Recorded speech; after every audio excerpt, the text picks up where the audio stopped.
దర్శనం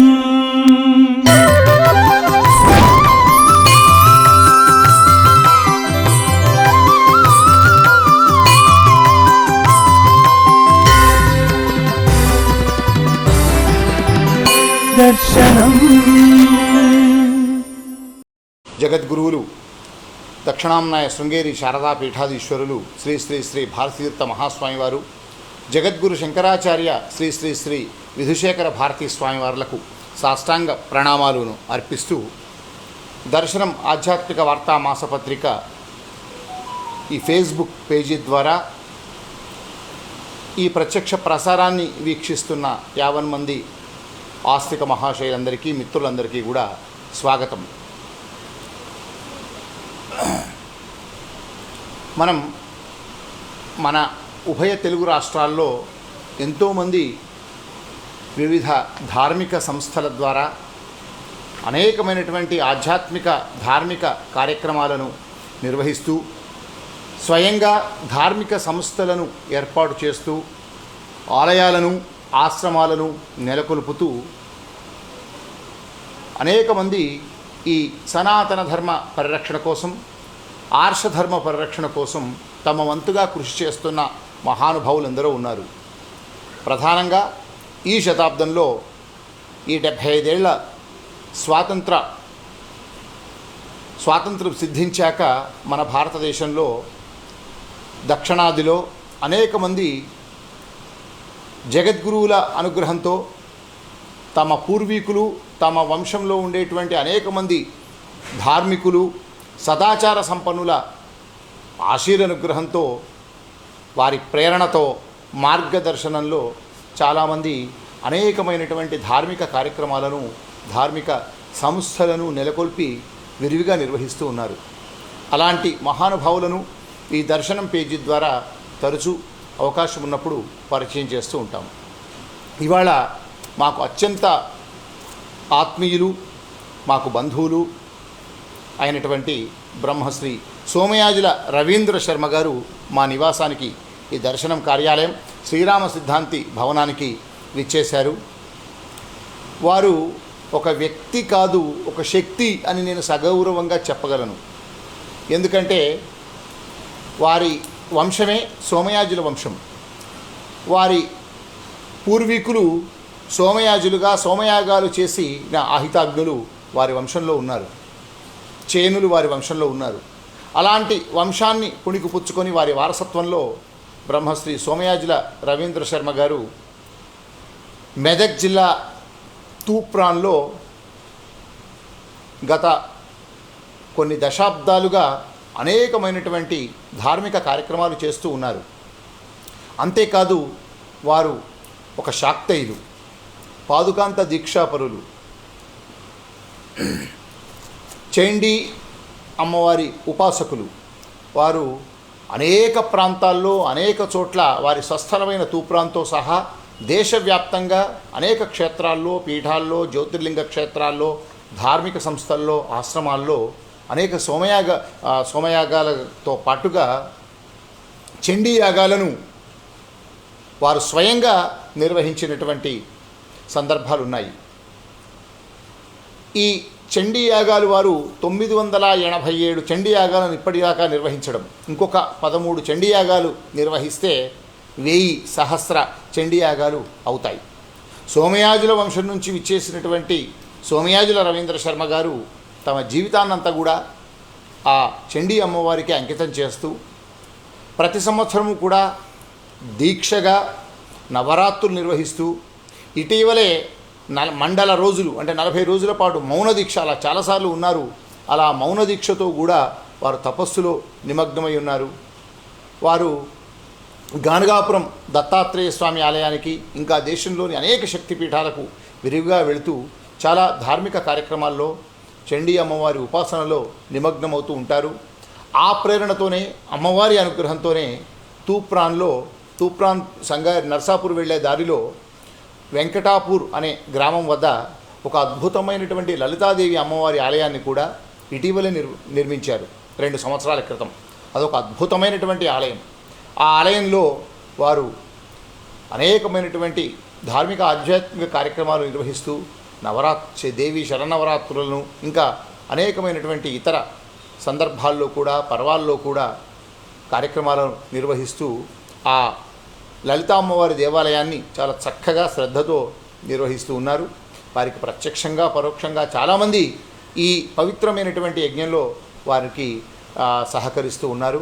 అలాంటి సోమయాజుల రవీంద్ర శర్మ గారు ఇవాళ మా నివాసానికి వస్తే ఒక సదాచార సంపన్నుని నా మిత్రులకు పరిచయం చేయడం నా ధర్మంగా, అదే నిజమైన ధర్మంగా నేను భావిస్తూ తరచూ అనేక మంది వ్యక్తులతో వారి నుంచి అనేక విషయాలు నేర్చుకోవడం, తెలుసుకోవడం, వీలైతే అనునయించుకొని ఆచరించుకునే తత్వం మనలో ఉంటుంది కనుక అలాంటి మహానుభావుల యొక్క అనుభవాలను వారి కృషిని తెలియజెప్పడమే ఈ ముఖాముఖి యొక్క దృశ్యం. నమస్కారం రవీంద్ర శర్మ అన్నయ్య గారు. వారు తూప్రాన్ వాస్తవ్యులు. మీరు సోమయాజుల వంశం నుంచి ఒక తెలంగాణ ప్రాంతంలో ఎంతో ఉపాసనా పరులైనటువంటి నిష్ఠాపరులైనటువంటి పూర్వం సోమయాగాలు చేసినటువంటి వంశం నుంచి వచ్చిన వారు.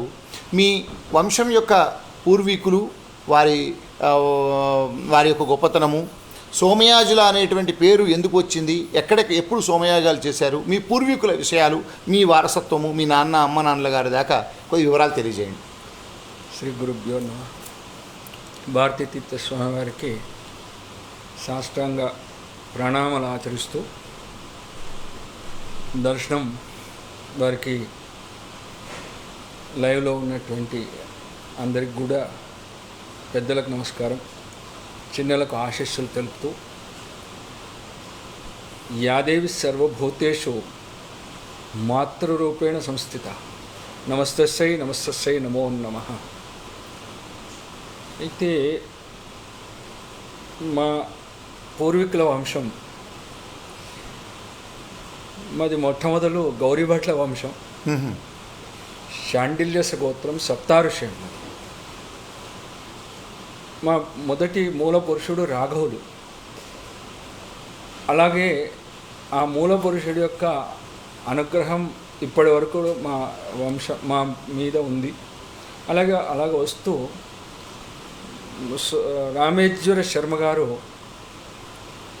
రాఘవుల యొక్క శర్మ గారి యొక్క 4వ మన్మడు రామేశ్వర శర్మ గారు నాచారంగుట్ట సమీపంలో వేలూరు గ్రామ శివారులో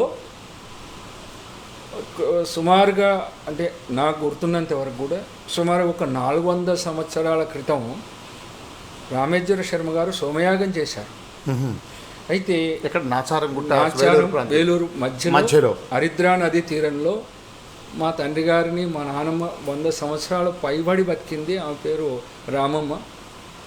అయితే ఆవిడ బిదురుకిష్టయ్య గారి దొరవారి యొక్క చెల్లెలు. అలాగే ఆమెను కూడా మా నాన్నమ్మని అడిగాను. అడిగితే కూడా స్థలం గురించి చెప్పలేదు. కానీ మా నాన్నమ్మ చెప్తుండే, వేలూరు గ్రామ శివారులో హరిద్రా నది తీరంలో జరిగింది ఆ చండీయాగం, అది సోమయాగం దానికి అని చెప్పడం జరిగింది మా నాన్నమ్మ. అలాగే ఆ గుర్తుగా బ్రహ్మశ్రీ కీర్తిశేషులు మోకిరాల ప్రభాకర్ శర్మ గారు కూడా నేను అడగడం జరిగింది, ప్రభన్న మరి నీకేమైనా గుర్తుందా అంటే, ఎందుకు గుర్తులేదు నాయన, మీ నాన్నమ్మ చెప్తే మేము కూడా విన్నాం అని వారు కూడా చెప్పడం జరిగింది. అది ఎప్పుడు అంటే కీర్తిశేషులు బ్రహ్మశ్రీ గౌరీభట్ల రాధాకృష్ణమూర్తి మామగారి యొక్క శతచండీ యాగంలో నేను వారిని నరసింహస్వామి మామగారు మేమందరం కూర్చున్నప్పుడు ఈ సందర్భంలో వారితో ప్రస్తావించడం జరిగింది. జరిగితే తాను వాస్తవం నాయన ఇది జరిగింది సోమయాగం, మీ తాతగారు చేశారు అని చెప్తే సంతోషం. అయితే వారేమో ఆధారం చెప్పడం జరిగింది. కానీ మా తాత తండ్రి రామేశ్వర శర్మ గారు మాకు ఇచ్చినటువంటి వరం ఏమిటంటే, ఇది రామేశ్వర శర్మ గారు అంటే నాది 8వ తరం, రాఘవుల యొక్క వంశం నుంచి మొదలు పెడితే నాది 8వ తరం. కానీ మరి రామేశ్వర శర్మ గారు సోమయాగం నిర్వహించి ఆ సోమయాగ యజ్ఞ ఫలితం వల్ల ఆ ఉపాసన మంత్రము మా వంశానికి ఇమ్మని చెప్పని ఆ మహానుభావుడు రామేశ్వర శర్మ గారు మరి మా వంశానికి ప్రసాదించడం జరిగింది. ఆ యొక్క గౌరీ భట్ల నుంచి సోమయాజుల వంశం వచ్చింది. అయితే గౌరీ భట్ల నుంచి సోమయాజుల వంశానికి రావడం జరిగింది.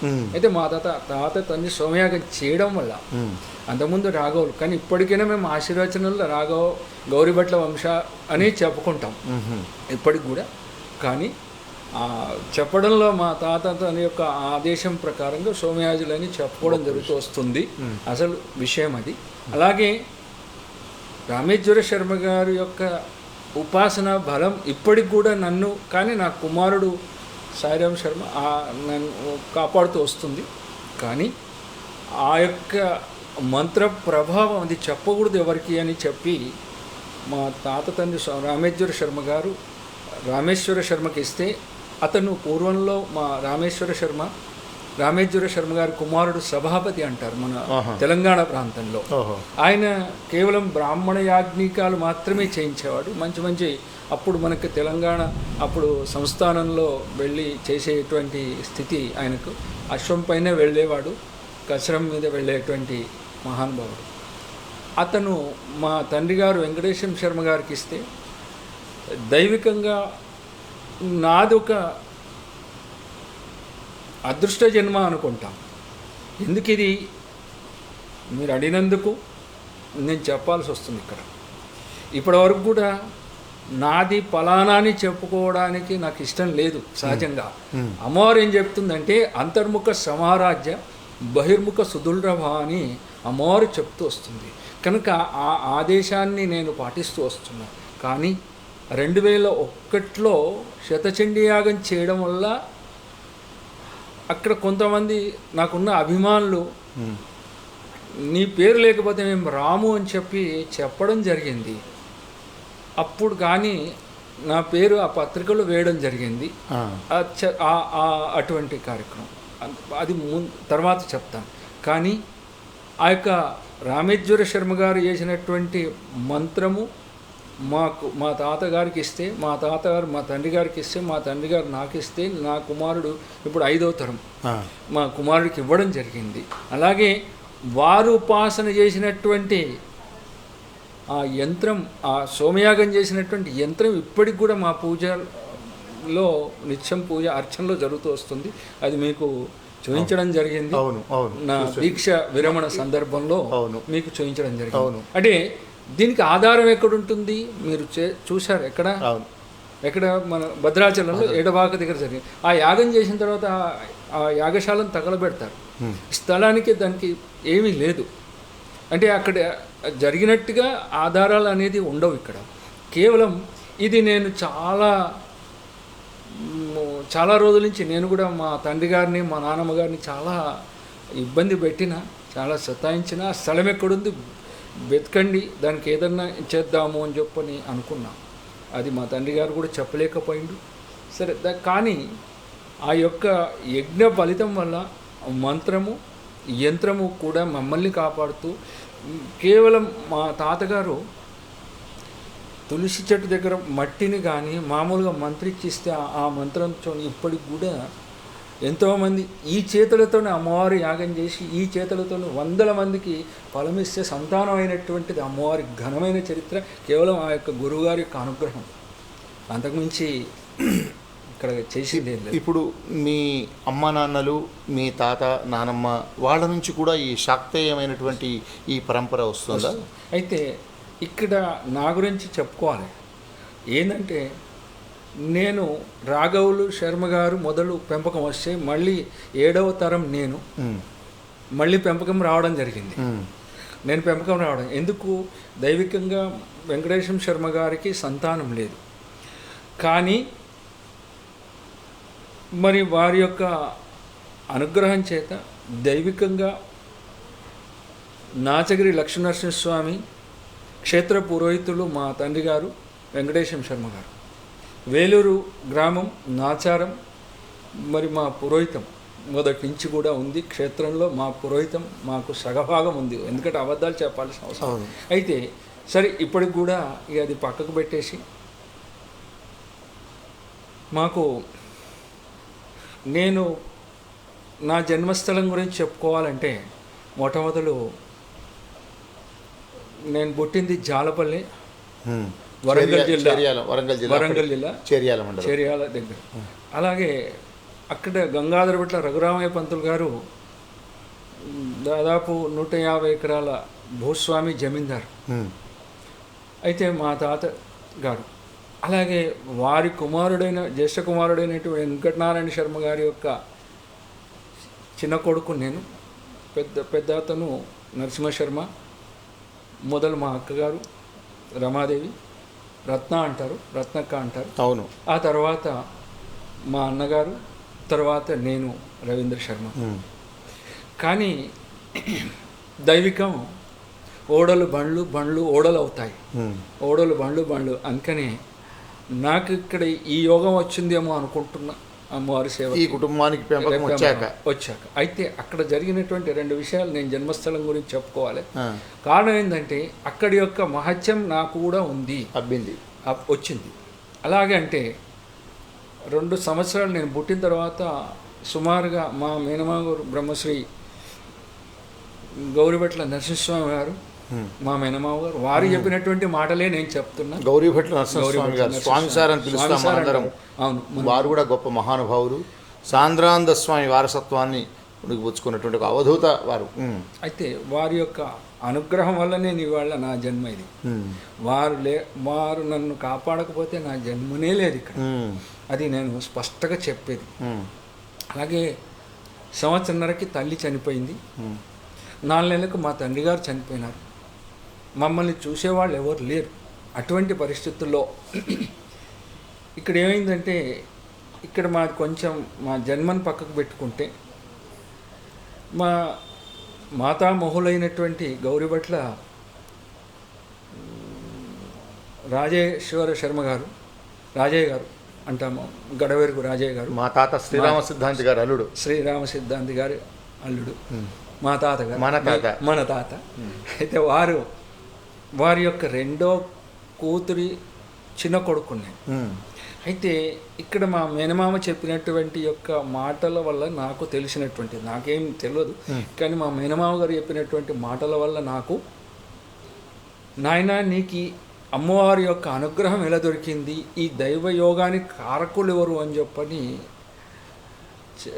విషయం చెప్పడం జరిగింది.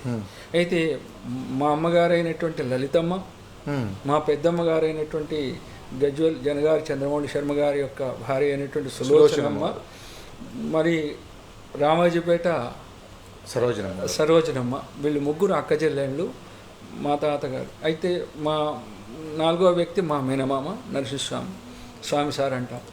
వీరు మా రాజేశ్వర శర్మ, మా రాజయ్య తాత గారికి మొదటి సంతానం. అయితే ఆ మొదటి సంతానంలో 2వ కూతురి చిన్న కొడుకు నేను. దైవికంగా ఏంటంటే మా అమ్మకి వివాహం జరిగినప్పుడు ఆ మహానుభావుడి యొక్క అనుగ్రహం నాకుంది అని మా మేనమావ గారు చెప్పడం. ఎందుకంటే మా పెద్దమ్మది మా అమ్మది ఒకేసారి వివాహం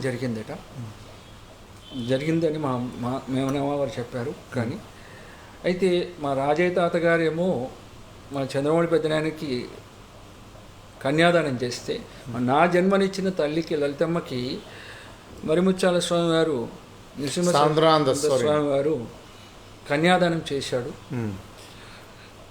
అందరూ చాలామంది అనుకున్నారట, మహానుభావుడు ఆయన కుటుంబం కన్యాదానం చేస్తే వాళ్ళ కుటుంబం ఇలా అయింది అని చెప్పాను. ఎందుకంటే 150 ఎకరాల జమీందారు పొలం ఆర్తికర్పూరం లేక కరిగిపోయింది, ఏమీ లేదు అక్కడ. వెళ్తే నేను 30 సంవత్సరాలకు జన్మస్థలానికి వెళ్తే నన్ను చూసి అందరు ఏడ్చిన వాళ్ళే తప్ప, మన బ్రాహ్మణులు కూడా అమ్మ పేరు ఏందో తెలియదు, కానీ ఆవిడ కూడా మీ అమ్మ వెండి కృష్ణుడు ఇచ్చిందిరా మీ లలితమ్మ అని నాకు చూయించి ఆమె ఏడిచినటువంటి స్థితి. అంటే అటువంటి, సరే ఆస్తి గురించి ఎప్పుడూ ఆలోచించను నేను, కానీ అక్కడ ఆ సంఘటన మా మేనమావ గారు చెప్పడం, సాంద్రానంద స్వామి వారి యొక్క అనుగ్రహం చేత నేను, మరి మా అన్నగారు ఇక్కడ నాచారం ఎన్టీఆర్ స్టూడియో ఆపోజిట్లో మంచిగా చక్కగా ఆంజనేయ స్వామి దేవాలయంలో పూజారిగా చక్కగా స్థిమితంగా మంచిగా ఉన్నాడు. మా అక్క కూడా బాగానే ఉంది. కానీ నా జన్మ ఏమైందంటే మమ్మల్ని ఈ 2 సంవత్సరాల తర్వాత మా అమ్మ మా తండ్రి చనిపోయిన తర్వాత ముందు మా అమ్మని సుమంగళిగా పోయింది. తర్వాత మా తండ్రి గారు 4 నెలలు రేపే శ్రావణ బౌళ విద్య నాడు మా తండ్రి గారు చనిపోయారు. మా అమ్మ జన్మనిచ్చిన తల్లి చైత్ర శుద్ధ తదియ నాడు చనిపోయింది. కేవలం 4 నెలల సమయంలోనే.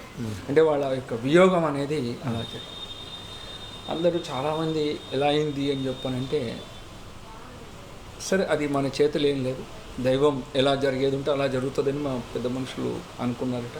ఆ తర్వాత నన్ను మా ముగ్గురిని మా మేనమామ ఇక్కడ ఉంటే వీళ్ళు చనిపోతాడు అనే ఉద్దేశం చేత తీసుకొచ్చి మమ్మల్ని మా పెద్దమ్మ దగ్గర ఉంచడం. చిన్నప్పుడు నాకు అనేకమైనటువంటి అనారోగ్యాలు ఉండడం, అక్కడ ఉన్నటువంటి ఇప్పరాయి దగ్గర మందులు పెట్టించడం అది జరిగింది. అలాగే ఆ సందర్భంలో నాచారం గుట్టకి మా పెద్దమ్మ మా పెద్దనాయన వీళ్ళందరూ కూడా అక్కడ ఏదో కార్యక్రమం జరిగింది. చాలామంది అంటారు అష్టగ్రహ కూటమైంది, హోమాలు అవి జరిగినాయి.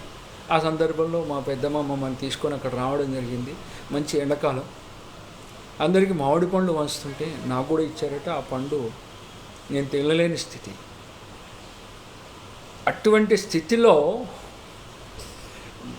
నన్ను పెంచిన తల్లి, ఆమె పేరు కూడా అనంతలక్ష్మమ్మ వెంకటేశం శర్మ. ఎవరు వాళ్ళకి సంతానం లేదు, ఎవరో నీకు వాడికి మామిడి పండు తినిపించు అంటే ఆమె వచ్చి నాకు ఆ పండు తినిపించడం జరిగింది. అలాగే మాతృత్వం వచ్చేసింది. అప్పటికి వాళ్ళకి సంతానం లేదు. అలాగే అటువంటి స్థితిలో మరి మళ్ళీ మూతికి అడిగిచ్చేసి వెళ్ళిపోయింది. తను మా పెద్దమ్మ కానీ మా అక్క ఎవరు పిలిచినా కూడా వెళ్ళలేదట. అందరూ చోద్యం చూసింది. అప్పుడు మహానుభావులైనటువంటి శివపేట విశ్వనాథశాస్త్రి, బారింపటాల సుందర శాస్త్రి మొదలైనటువంటి మహానుభావులు అందరూ కూడా అక్కడికి రావడం, ఇదేంది అని చెప్పి అప్పటికి మా నాన్నమ్మ గారు ఏం చేసిన రామమ్మ గారు వీడిని తీసుకో సంతానం లేదు కదా అని మా నాన్నమ్మ చెప్తే దత్తత తీసుకో, వీడికి అనారోగ్యం ఉంది, వీడు చనిపోతాడని మా అమ్మ చెప్పడం. అలాగే వాళ్ళు అలా కాదమ్మా, నువ్వు నాచగిరి లక్ష్మీనరసింహస్వామి ముందు ధర్మచిట్టి వెయ్యి, తీసుకోమని వస్తే తీసుకో, లేకపోతే వదిలేయాను. ఆ మహానుభావులు ఆ ఇద్దరు శాస్త్రులు చెప్పడం జరిగితే సుందర శాస్త్రి గారు విశ్వనాథ శాస్త్రి గారు చెప్పడం జరిగింది. ఆ చెప్తే ఆ ధర్మచిట్టి నాచగిరి లక్ష్మీనరసింహస్వామి ముందు ధర్మచిట్టి వేస్తే తీసుకోమని వచ్చింది. ఆ యొక్క స్వామి యొక్క అనుగ్రహం, చాంద్రానంద నృసింహ సరస్వతి స్వామి యొక్క అనుగ్రహం, ఈ నాచగిరి లక్ష్మీనరసింహస్వామి యొక్క అనుగ్రహం, ఈ రెండు నన్ను వీళ్ళని తీసుకొచ్చి నన్ను పెంచుకోవడానికి కారణమైంది. అలాగే నాకు అనేకమైన రోగాలు, కానీ జన్మనిచ్చిన తల్లి కన్నా పెంచిన తల్లి నన్ను చాలా కష్టపడి పెంచింది. తూప్రాన్లో, వేలూరులో. అయితే ఇక్కడ ఏమైందంటే తూప్రానికి వేలూరుకి అవినాభావ సంబంధం ఉంది. ఇక్కడ మా నాన్నమ్మ తల్లిగారు తూప్రాన్, బిదురు కృష్ణయ్య గారి వారు చెల్లెలు. ఇక్కడ మేము ఉండడానికి తూప్రాన్లో ఉండడానికి బిదురు కృష్ణయ్య గారి ఆస్తి మీద మా నాన్నమ్మకి ఇలరికం మా తాతగారిని పెట్టుకోవడంతో అక్కడ తూప్రాన్లో ఆ బాలాంజనేయ స్వామి దేవాలయం కానీ అది కానీ అలా. అయితే ఇక్కడ మా నాన్నమ్మ చెప్పడం, మా తల్లిగారు మా తండ్రి గారు కొన్ని పొలాలు అమ్ముకొని, వేలూరు గ్రామంలో కొన్ని పొలాలు అమ్ముకొని చక్కగా తీసుకొచ్చి ఇప్పుడు ఉన్న ఎమ్లీవన్ బస్ స్టాండ్ అవతలకి వెళ్తాం. వెళ్ళే ముందు గౌలిగూడ. అయితే ఆ అవుటర్కి వెళ్ళేటువంటి రోడ్లో లెఫ్ట్కి అనంతస్వామి అని ఆయుర్వేదిక్ డాక్టర్, అతని దగ్గర తీసుకెళ్ళి 3 సంవత్సరాలు ఆయుర్వేద మందులు పెట్టించి నన్ను బతికిచ్చాను. ఈ జన్మ వాళ్ళది, ఇది నా జన్మ. అంటే వాళ్ళ శాక్తేయం వస్తుంది అక్కడే. అయితే ఏమిటంటే మొదల నుంచి మా ఇంట్లో రాఘవులు అనేటువంటి మూల పురుషుడు మా ఇంట్లో శాక్తేయ పూర్ణ దీక్షాపరులు, ఇక్కడ కొత్తగా ఏం లేదు. అలాగే ఇంకా రామేశ్వర శర్మ గారు సోమయాగం చేయడంతో మాకు గురువులు అంటే ప్రత్యేకించి ఎవరు లేరు. మాకు మూల పురుషుడి నుంచే వస్తుంది మూలం. ఎక్కడ వేరే దగ్గర దీక్ష తీసుకోవడం అనేది ఎక్కడ లేదు. మీకు అనువంశికంగా వస్తుంది. అందుకని నాది 8వ తరం. అయితే ఆ పూర్ణ దీక్ష అనేది అలా వస్తుంది. అందుకని ఇక్కడ నన్ను ఆ రకంగా మా తల్లి గారు అలా 3 సంవత్సరాలు మందులు పెట్టి బతికించడం జరిగింది. అలాగే ఆ తర్వాత నాకు 12 సంవత్సరాల ప్రాయంలో మా తాతగారు అయినటువంటి కీర్తిశేషులు కడవేరుగు రాజయ్య గారు, మా తాతగారు, మా అమ్మమ్మ సరోజనమ్మ, మా మేనమామ గారి సమక్షంలో నన్ను 79లో దత్తత స్వీకారం. ఇవ్వడం జరిగింది. ఆ తర్వాత నాకు చిన్నతనం నుంచే దైవభక్తి ఎక్కువ, సహజంగా. ఇక ఆ దైవభక్తి అలా జరుగుతూ వస్తుంది. ఇక్కడ ఏమైందంటే చదువు అనేది ముందు నాకు అసలు ఉద్యోగం చేసుకోవాలనేటువంటి కోరిక ఉండే, ఉద్యోగం చేసుకోవాలనేటువంటి కోరిక ఉండే, కానీ అది కొంచెంకాలం చేసిన సెంట్రల్ గవర్నమెంట్ జాబ్. తర్వాత నాకు నచ్చక రాజీనామా చేసి అక్కడ మోకాన కొట్టేసి వచ్చిన. ఇక్కడ మా తండ్రి గారు మా ఇంట్లో 9 ఏం చేసేవారు తండ్రి గారు? పురోహితం చక్కగా అన్ని వచ్చు. మా వారి దగ్గర నేర్చుకున్నారా మీరు కూడా? మా తండ్రి గారి దగ్గర నేర్చుకున్నాం. నాకు క్రియాదీక్ష బ్రహ్మశ్రీ వేదాంత నరసింహమూర్తి మా బావగారు. ఎందుకంటే క్రియాదీక్ష ఆయన ధైర్యం ఇవ్వడం, పురోహితానికి ఇంట్లో అప్పటి నుంచి ఉపాసన. అయితే ఉపాసన మొదటి నుంచి వస్తుంది. అయితే మా తండ్రి గారు 9 రోజులు నవరాత్రులు చేసేవాళ్ళు. ఇంకొక మాట చెప్తాను, రామేశ్వర శర్మ గారి నుంచి రామేశ్వర శర్మ గారికి వస్తే వెంకటేశ్వర సార్. అయితే వేలూరు గ్రామంలో మా తాతగారు ఉన్నప్పుడు అమ్మవారి నవరాత్రులు చేసేవాళ్ళు 9 రోజులు. చేస్తూ ఆ మహర్నవమి నాడు 9 మంది సువాసినికి గాజులు పెట్టించేవాళ్ళు. కానీ అమ్మకి ఆ గాజులు పెట్టి ఆయనకు 10వ ఆమె వచ్చి గాజులు పెట్టించుకుని పోయేది. అయితే మా తాతగారు, ఎవరా 9 మందికి గాజులు పెట్టినా? లేదు, 10 మందికి పెట్టించిన అని చెప్పి మా తాతగారు, అంటే మా నాన్నమ్మ చెప్తుంటే, ఆమె 102 సంవత్సరాలు బతికింది మా నాన్నమ్మ. ఆమె చెప్తుంటే మేము విన్నాం.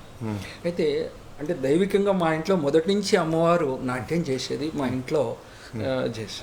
అలాగే ఆ రకంగా మా ఇంట్లో అమ్మవారి యొక్క పూర్ణ దీక్ష పరు. ఇప్పుడు మీరు ఈ చండీ యాగాలు బాగా ఈ 987 చేశారు అని మీ ఉంది కదా, అసలు చండీ యాగం మీరు చేయాలి, చండీ ఉపాసన అనేది ఎప్పటి నుంచి మొదలైంది అసలు? అయితే ఇక్కడ ఏమైందంటే నా యొక్క అనుష్ఠానం ఎలా వచ్చిందంటే, అక్కడ ముత్యాల స్వామివారు ఇక్కడ జన్మనిచ్చినటువంటి ముందు నాచగిరి లక్ష్మీనరసింహ స్వామి, నన్ను పెంచి పెద్ద చేసినటువంటి మా తండ్రి గారు అయినటువంటి వెంకటేశం శర్మ గారి యొక్క అనుగ్రహం చేత నేను ఇవాళ ఈ స్థితిలో ఉన్నాను. కానీ వాళ్ళు ఇచ్చిన మూల మంత్రం, మా తండ్రి గారు ఇచ్చినటువంటి పూర్ణ దీక్ష ఇచ్చినట్టు. అయితే మా తండ్రి గారు ఒకటి చెప్పిండు, నువ్వు అక్షరలక్ష జపం చేసుకో. తర్వాత ఒకటి మాత్రం చెప్పిండు, చండీ పాఠం కానీ అమ్మవారి సేవ చేస్తూ డబ్బులు మాత్రం ఎవరిని ఆశించకు అన్నాడు. ఇప్పటి వరకు కూడా అదే చేస్తున్నా, అదే మొదలు పెట్టారని అయితే చెప్తున్నా. ఇక్కడ ఏమైందంటే నా యొక్క ఆధ్యాత్మిక చింతన చెప్తూ ఇక్కడికి వస్తాను చండీ యాగం గురించి. ఇక్కడ 85లో నా వివాహం, 79లో పెళ్ళి, 85లో నా వివాహం, 87లో నాకు కుమారుడు, తర్వాత 90లో అమ్మాయి జరుగుతుంటే ఈ లోపల ఏమైంది, అంతకుముందు 85లో అంతకుముందు దైవచింతన వస్తూ మహానుభావుడైనటువంటి రామదత్త శర్మ గారు యామవరం మంగళవర్తి రామదత్త శర్మ గారి యొక్క శిష్యరికం, అంటే ఆయన యొక్క సాహచర్యం, ఆ మహానుభావుడు ఆయన వారి తండ్రి గారు రాజేశ్వర అవధూత, చాలా గొప్పవాడు తేల్లో. అటువంటి యొక్క మహానుభావుని చూసినటువంటి మంగళపర్తి మనకు వెల్దుర్తి నుంచి ఒక తూపురం నుంచి ఒక 25 కిలోమీటర్ల దూరంలో ఉంటుంది. ఆ మహానుభావుడి యొక్క రాజేశ్వర అవధూత గారిని కూడా మా మేనబావమర్ది పుట్టిన సందర్భంలో అప్పుడు 3.5 సంవత్సరాలు ఉంటాయి. అయితే అక్కడ మంగళపర్తి నుంచి సిద్ధ సంగమేశ్వర క్షేత్రం అని ఉంది. మంగళపర్తి 5 కిలోమీటర్ ఎటు అడవి. ఆ క్షేత్రంలో ఆ మహానుభావుడు అక్కడ ఉండేవాడు, అనుష్ఠానం చేసుకునేవాడు. అయితే భూతదయ ఎలా ఉంటుంది అనేది నేను ఇద్దరినే నా జీవితంలో. ఇద్దరు ఎవరు అంటే రాజేశ్వర అవధూత గారు ఒకటి, మరిముత్యాల స్వామి వారు, సాంద్రానంద ఘనస్వరూప నరసింహస్వామి, వీరిద్దరిని చూశాను. ఎలా అంటే అక్కడ మేనబావమర్ది పుట్టిన తర్వాత 21 దినానికి వెళ్ళడం జరిగింది, చిన్నతనం. కానీ ఇప్పటికీ అది నాకు కళ్ళలో మెరుస్తూ ఉంటుంది. ఆజానుభావుడు ఆయన, ఇంచుమించు సుమారుగా వాళ్ళ మనుమలు ఉన్నారు, చూస్తుండొచ్చు ఫేస్బుక్లో. అయితే ఆజానుభావుడైనటువంటి 6.5 ఫీట్లు ఎత్తు ఆ మహానుభావుడు. అయితే ఆ మహానుభావుడి యొక్క ప్రేరణ, అయితే వారు మేము వెళ్ళినప్పుడు పడుకున్నాడు. ఆయన పక్కకు ఒక వృద్ధ సర్పం ఉంది. దాన్ని చూసి చుట్టాలు వచ్చి నువ్వు వెళ్ళిపో, 3 రోజులు దానికి కనబడకు, నేను పాలు తెచ్చి పోస్తా అంటే పోయింది గజ్జును వణికింది నేను. అది చూసి అప్పుడు 3.5 సంవత్సరాల క్రితం నాకు, అంటే ఇప్పుడు సుమారు నాకు 57 సంవత్సరాలు, అయితే సుమారు 54 సంవత్సరాల క్రితం అనుకుంటా ఆ రోజు అది జరిగినటువంటి అక్కడి నుంచి ఆరంభం. అయితే ఇది ఒకటి ఎందుకంటే ఆ మహానుభావుడు చూసినాం, ఆ రోజు ఒకటి అయింది. తర్వాత 85లో మేము అప్పటికి మంగళపర్తిలో మా తాతగారు అయినటువంటి రామదత్తయ్య గారు మహానుభావుడు, అయితే వారి యొక్క సేవలో మేము ఎక్కడ చండీ యాగాలు వెళ్ళినా, ఎక్కడ ప్రతిష్ట కార్యక్రమాలు వెళ్ళినా మేము కూడా ఒక చిన్నపిల్లలు మాదిరిగా వెళ్ళి, కానీ ఆ మహానుభావుడు అంటే ఇప్పుడున్న అంటే నన్ను ఫేస్బుక్లో చూసేవాళ్ళకి కొంతమంది కోపాలస్య పండితులకు కానీ అప్పుడు మా తాతగారు ఎంబడి పోయినప్పుడు ఏమి రాకుండా వాడిని ఎంకరేజ్ చేసిండ్రు అటువంటి మహానుభావుడు. ఇప్పుడున్న పండితులు ఎలా ఉంటారు అంటే వీడికి ఏమి రాదు, 0 అని చెప్పని అంటారు. ఒకటి అంటే ఎందుకంటే అటువంటి మహానుభావుడి యొక్క సాహచర్యంలో నేనే కాదు, చాలామంది 1000 మంది కూడా ఆయన సాహచర్యంలో మేము శిష్యరికంగా. అదే ఎప్పుడు ప్రారంభించారు? 85లో అక్కడ మొదలైంది. అయితే వారెంబడి మేము అక్కడ మంగళపర్తిలో దత్తాత్రేయ పరిషత్ అని పెట్టడం జరిగింది. అయితే అప్పటికే మన వెంకటేశ్వర శర్మ గారు, రాజశేఖర్ శర్మ, మా అన్న భావమర్ది, వీళ్ళందరూ కలిసి అక్కడ సిద్ధరాజేశ్వర స్వామి క్షేత్రంలో దేవాలయంలో పెట్టడం. అయితే మేము ఒక సుమారుగా అక్కడి నుంచి మాకు దైవ సంకల్పం అనేది ఆ రకంగా వెళ్ళడం, నెలకొకసారి సేవ చేయడం. సైకిల్ మొదలుపెట్టింది సంస్థ ద్వారా మొదలుపెట్టారా? దత్తాత్రేయ పరిషత్తులో. అయితే అందులో నేను సాధారణ సభ్యుడిగా వెళ్ళి అధ్యక్షుడి స్థాయి వరకు వెళ్ళడం జరిగింది. ఆ తర్వాత ఓ 12 సంవత్సరాల పుష్కర కాలం సేవ చేశాం. మొదటి చండీ యాగం ఎక్కడ చేశారు? అది కూడా చెప్తా. అయితే అలా జరుగుతూ వస్తుంటే ఇక్కడ తూప్రాన్లో కాకుండా మా వేలూరులో సోమనాథేశ్వర ఆలయం నా పెళ్లికి ముందు, అయితే అంతకుముందు పురాతనమైన ఆలయం ఉండే అక్కడ. అయితే ఆ సోమనాథేశ్వర యాగం సోమయాగం కాగానే రామేశ్వర శర్మ గారు వేలూరు గ్రామంలో సోమనాథేశ్వర ఆలయాన్ని నిర్మాణం చేయడం జరిగింది. అయితే అది నా పెళ్లికి ముందు మా కీర్తిశేషుడు చెంచల మాణిక్య శర్మ గారు, మా చిన్నాన్న గారు, అయితే మా చిన్నాయన దేవాలయం అంతా కూలిపోయి ఉంది కదా, దాన్ని పునర్నిర్మాణం చేస్తే బాగుండు అంటే మంచిదని 84 సంవత్సరంలో, డేటు గుర్తులేదు కానీ అక్కడ ఆ సందర్భంలో మహాశివరాత్రి నాడు మహానుభావుడైనటువంటి శాక్తేయుడైనటువంటి ఐలావజ్జుల వెంకటరమణయ్య గారు వారి యొక్క గొప్ప మన ప్రాంతంలోనే మహాశాక్తేయులు కరకమలం చేత ఆ సోమనాథేశ్వర ఆలయంలో పునరుద్ధరణ జరిగింది. ఆ తర్వాత మేము ఇది దత్తాత్రేయ పరిషత్తులో మేము సభ్యుడిగా చేరి అట్లా దైవ సేవకి అంకితం కావడం జరిగింది. నేను సైకిల్ మీద ముందు ఒక ఆయనను కూర్చోబెట్టి మనవాళ్ళని, వెనుక ఒక ఆయనను తీసుకొని అట్లా సైకిల్ మీద తీసుకొని అట్లా సేవకు వెళ్ళేవాళ్ళం. అలా మాకు దైవ సేవకి పొరికొల్పడం మా తాతగారి యొక్క ఆశీర్వాదానుగ్రహంతో. అలాగే అక్కడి నుంచి ఏమైందంటే ఇది సేవ జరుగుతూ వస్తుంది. తూప్రాన్లో బాలాంజనేయ స్వామి దేవాలయం ఉంది, మీ నివాసానికి పక్కనే. అయితే మా నివాసం అది. అయితే మా నాన్నమ్మ గారికి అది వాళ్ళ అన్నగారు ఇవ్వడం జరిగింది. మా నాన్నమ్మ గారు ఏం చేసిందంటే, నీకు ఇల్లు కట్టిస్తా అంటే కట్టివ్వలేదు, ఈ ఆలయం తీసుకో లేకపోతే ఇంకో ఇల్లుంది కట్టుకోమంటే, మా నాన్నమ్మ ఏమంటే ఈ దేవాలయం బాలాంజనేయ స్వామి గుడి ఉంది కదా, అది నాకు ఇవ్వు, నా మన్మడు పూజ చేశాడు, నన్ను చూపించుకుంటూ చెప్తే మా నాన్నమ్మ గారికి అది ఇవ్వడం జరిగింది. అయితే అందులో మా తండ్రి గారు ఏమనుకున్నారంటే దేవాలయం పునరుద్ధరణ చేద్దామని ప్రయత్నం చేసిండు, ఆయన కాలేదు. మా తండ్రి గారు పోయిన తర్వాత నేను ప్రయత్నం చేసిన తర్వాత దీనికన్నా ముందు నాకు ఏమైందంటే 89వ సంవత్సరం, కొంచెం అన్ని మెమరీ 89వ సంవత్సరంలో మొదటి నుంచి కూడా మా తండ్రి కూడా 10 రోజులు భోజనం చేసేవాడు కాదు, కేవలం 3 సార్లు టీ తాగుతుంది. అదే నాకు ప్రేరణ, భోజనం అసలు చేయవచ్చు. అయితే ఆ 89వ సంవత్సరంలో నవరాత్రులు జరుగుతున్నాయి. మా నాన్న చెప్పేవాడు, మా అమ్మ శరన్నవరాత్రులు. శరన్నవరాత్రులు అంటే మొదటి నుంచి కూడా నవరాత్రులు మా ఇంట్లోనే చేస్తాం. అది చాలా మందికి తెలుసు, చాలా మందికి తెలుసు. అయితే మేము ఆ నవరాత్రుల గురించి ఇప్పటి వరకు కూడా మేము ఎప్పుడు చందా చేయం. ఇంత పెద్ద ఆలయం కట్టి సొంత ఖర్చుతోనే చేయాలి, అది మాకు శాసనం. అవును. అయితే ఇలా జరుగుతుంటే అక్కడ ఆ సంవత్సరం ఏమైందంటే ఆయన కాళరాత్రి పూజ చేసేవాడు. సుమారు రాత్రి 10:30 గంటలకు అలా మడిగట్టుకునేవాడు. 2, 3, 4 అవుతుండే పూజ వరకు. అయితే ఆ రోజు మహర్నవమి పూజ సగం అయింది, ఆయన స్పృహ తప్పి పడిపోయిండు. అందరం కదా బాల్యం అన్నట్టు నేను కూడా పడుకున్నా. మా అమ్మ పిలుస్తుంది, లీలగా కనబడుతుంది, రవి రవి అని పిలుస్తుంటే, నా పేరు రవీంద్ర శర్మ కానీ రవి రవి అని పిలుస్తుంటే టక్కున మేలుకు వచ్చి అమ్మ ఏంది అంటే నాయనా నువ్వు మిగతా పూజకు జరగాలి ఎలా అంటే వారు అపస్మారక స్థితిలో ఉన్నారు, ఎలా పూజ అయిపోవద్దు కదా అంటే అప్పుడు బాగా ఉంటే పోయి టక్కున స్నానం చేసేసి మిగతా పూజ కొనసాగించారు. ఆ బలి అవన్నీ పెట్టేసి పూర్తి చేసిన తెల్లారి 5:30కి స్పృహకు వచ్చి విజయదశమి రోజు 89 నన్ను ఆ రోజు పండుగ కాదుగా నన్ను మా తండ్రి గారు తిట్టి ఇక మళ్ళా సంవత్సరం నేను ఉండను, నీకుండా నువ్వు స్నానం చేసేసి నువ్వు దీక్ష తీసుకో, పూర్ణ దీక్ష అని చెప్పేసి మా తండ్రి గారు 89వ సంవత్సరంలో నాకు పూర్ణ దీక్ష ఇవ్వడం జరిగింది.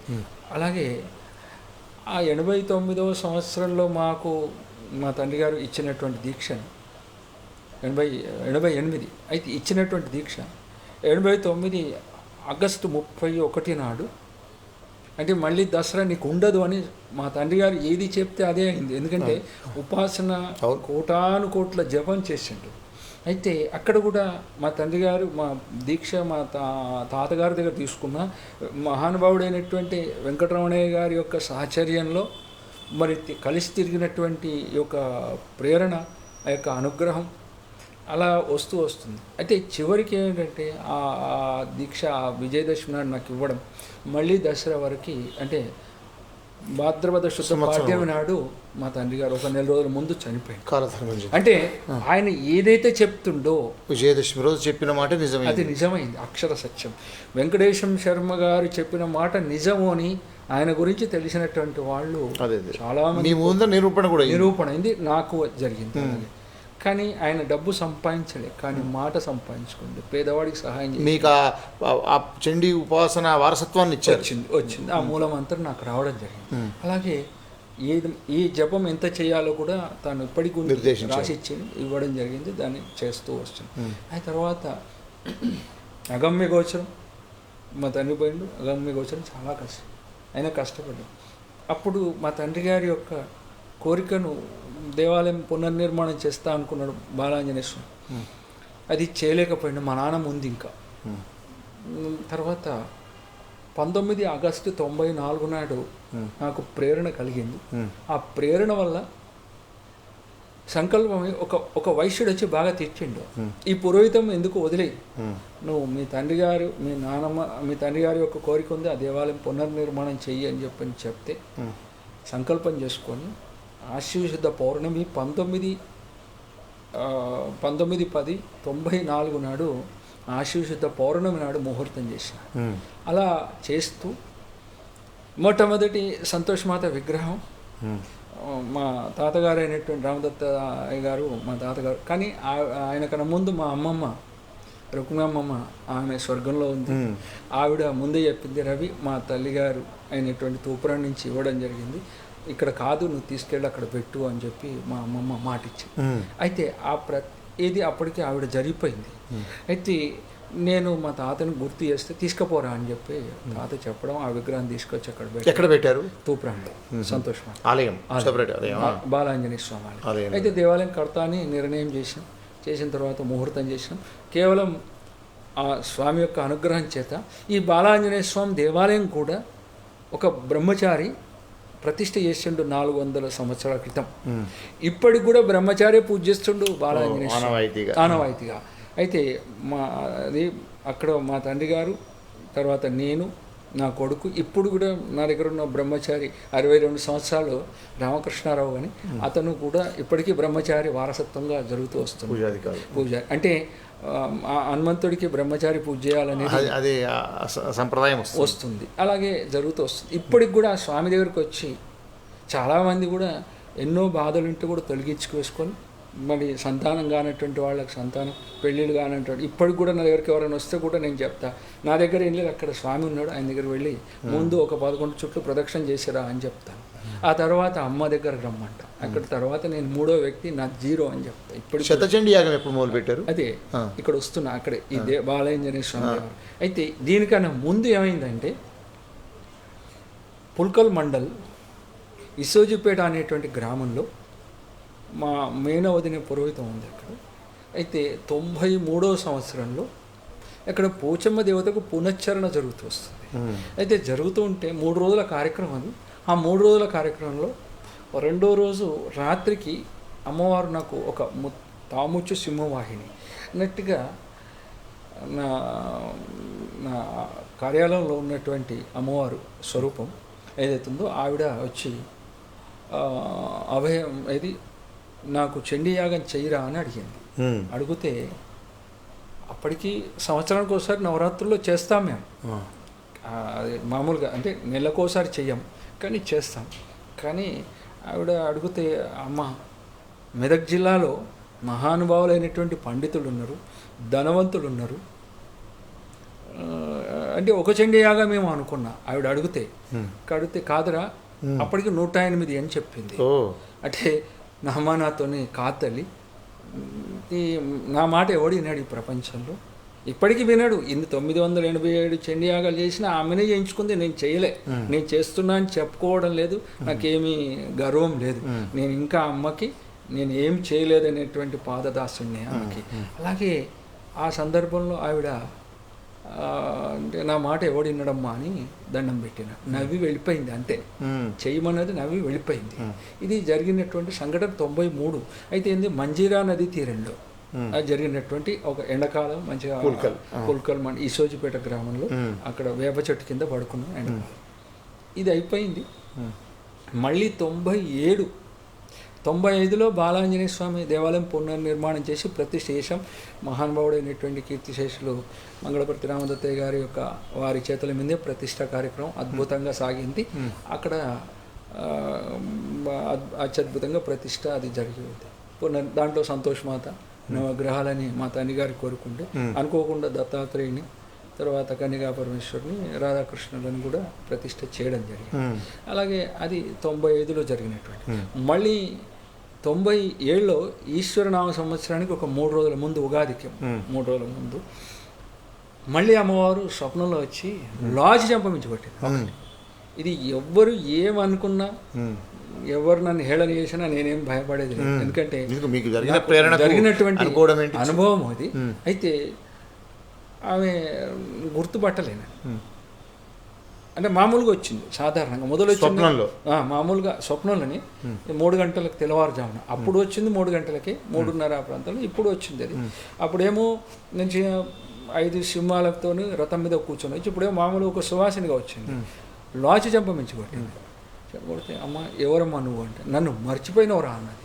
అంటే అప్పుడు గుర్తొచ్చింది ఆ మంటకి, అమ్మ మళ్ళీ వచ్చినావు ఆ తల్లి, నా మాట ఎవడినాడు, ఎవరిన ఇట్లే అంట. కొంచెం నేను కొంచెం బాగా అంటే తెలంగాణ పదాలు కొంచెం బాగా వచ్చు, ఎందుకంటే కొంచెం పొలైట్గా మాట్లాడడం మొదటి నుంచి అలవాటు లేదు.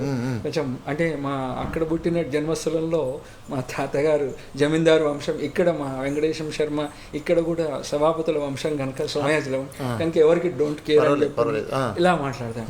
ఎవరు వినడమ్మా నా మాట, నీకు దండం పెడితే వెళ్ళిపో అంటే, నేనున్నరా అని తన కొడుకును చెయ్యి ఎలా పట్టుకొని వెళ్తుందో అలా తీసుకెళ్ళి అక్కడ గుళ్ళో సంతోష్ మాతను చూపించి, ఇక్కడ నేనున్నా అని చూపించి, నేను ఇక్కడ కూర్చున్నా, నువ్వు చెయ్యి అంటే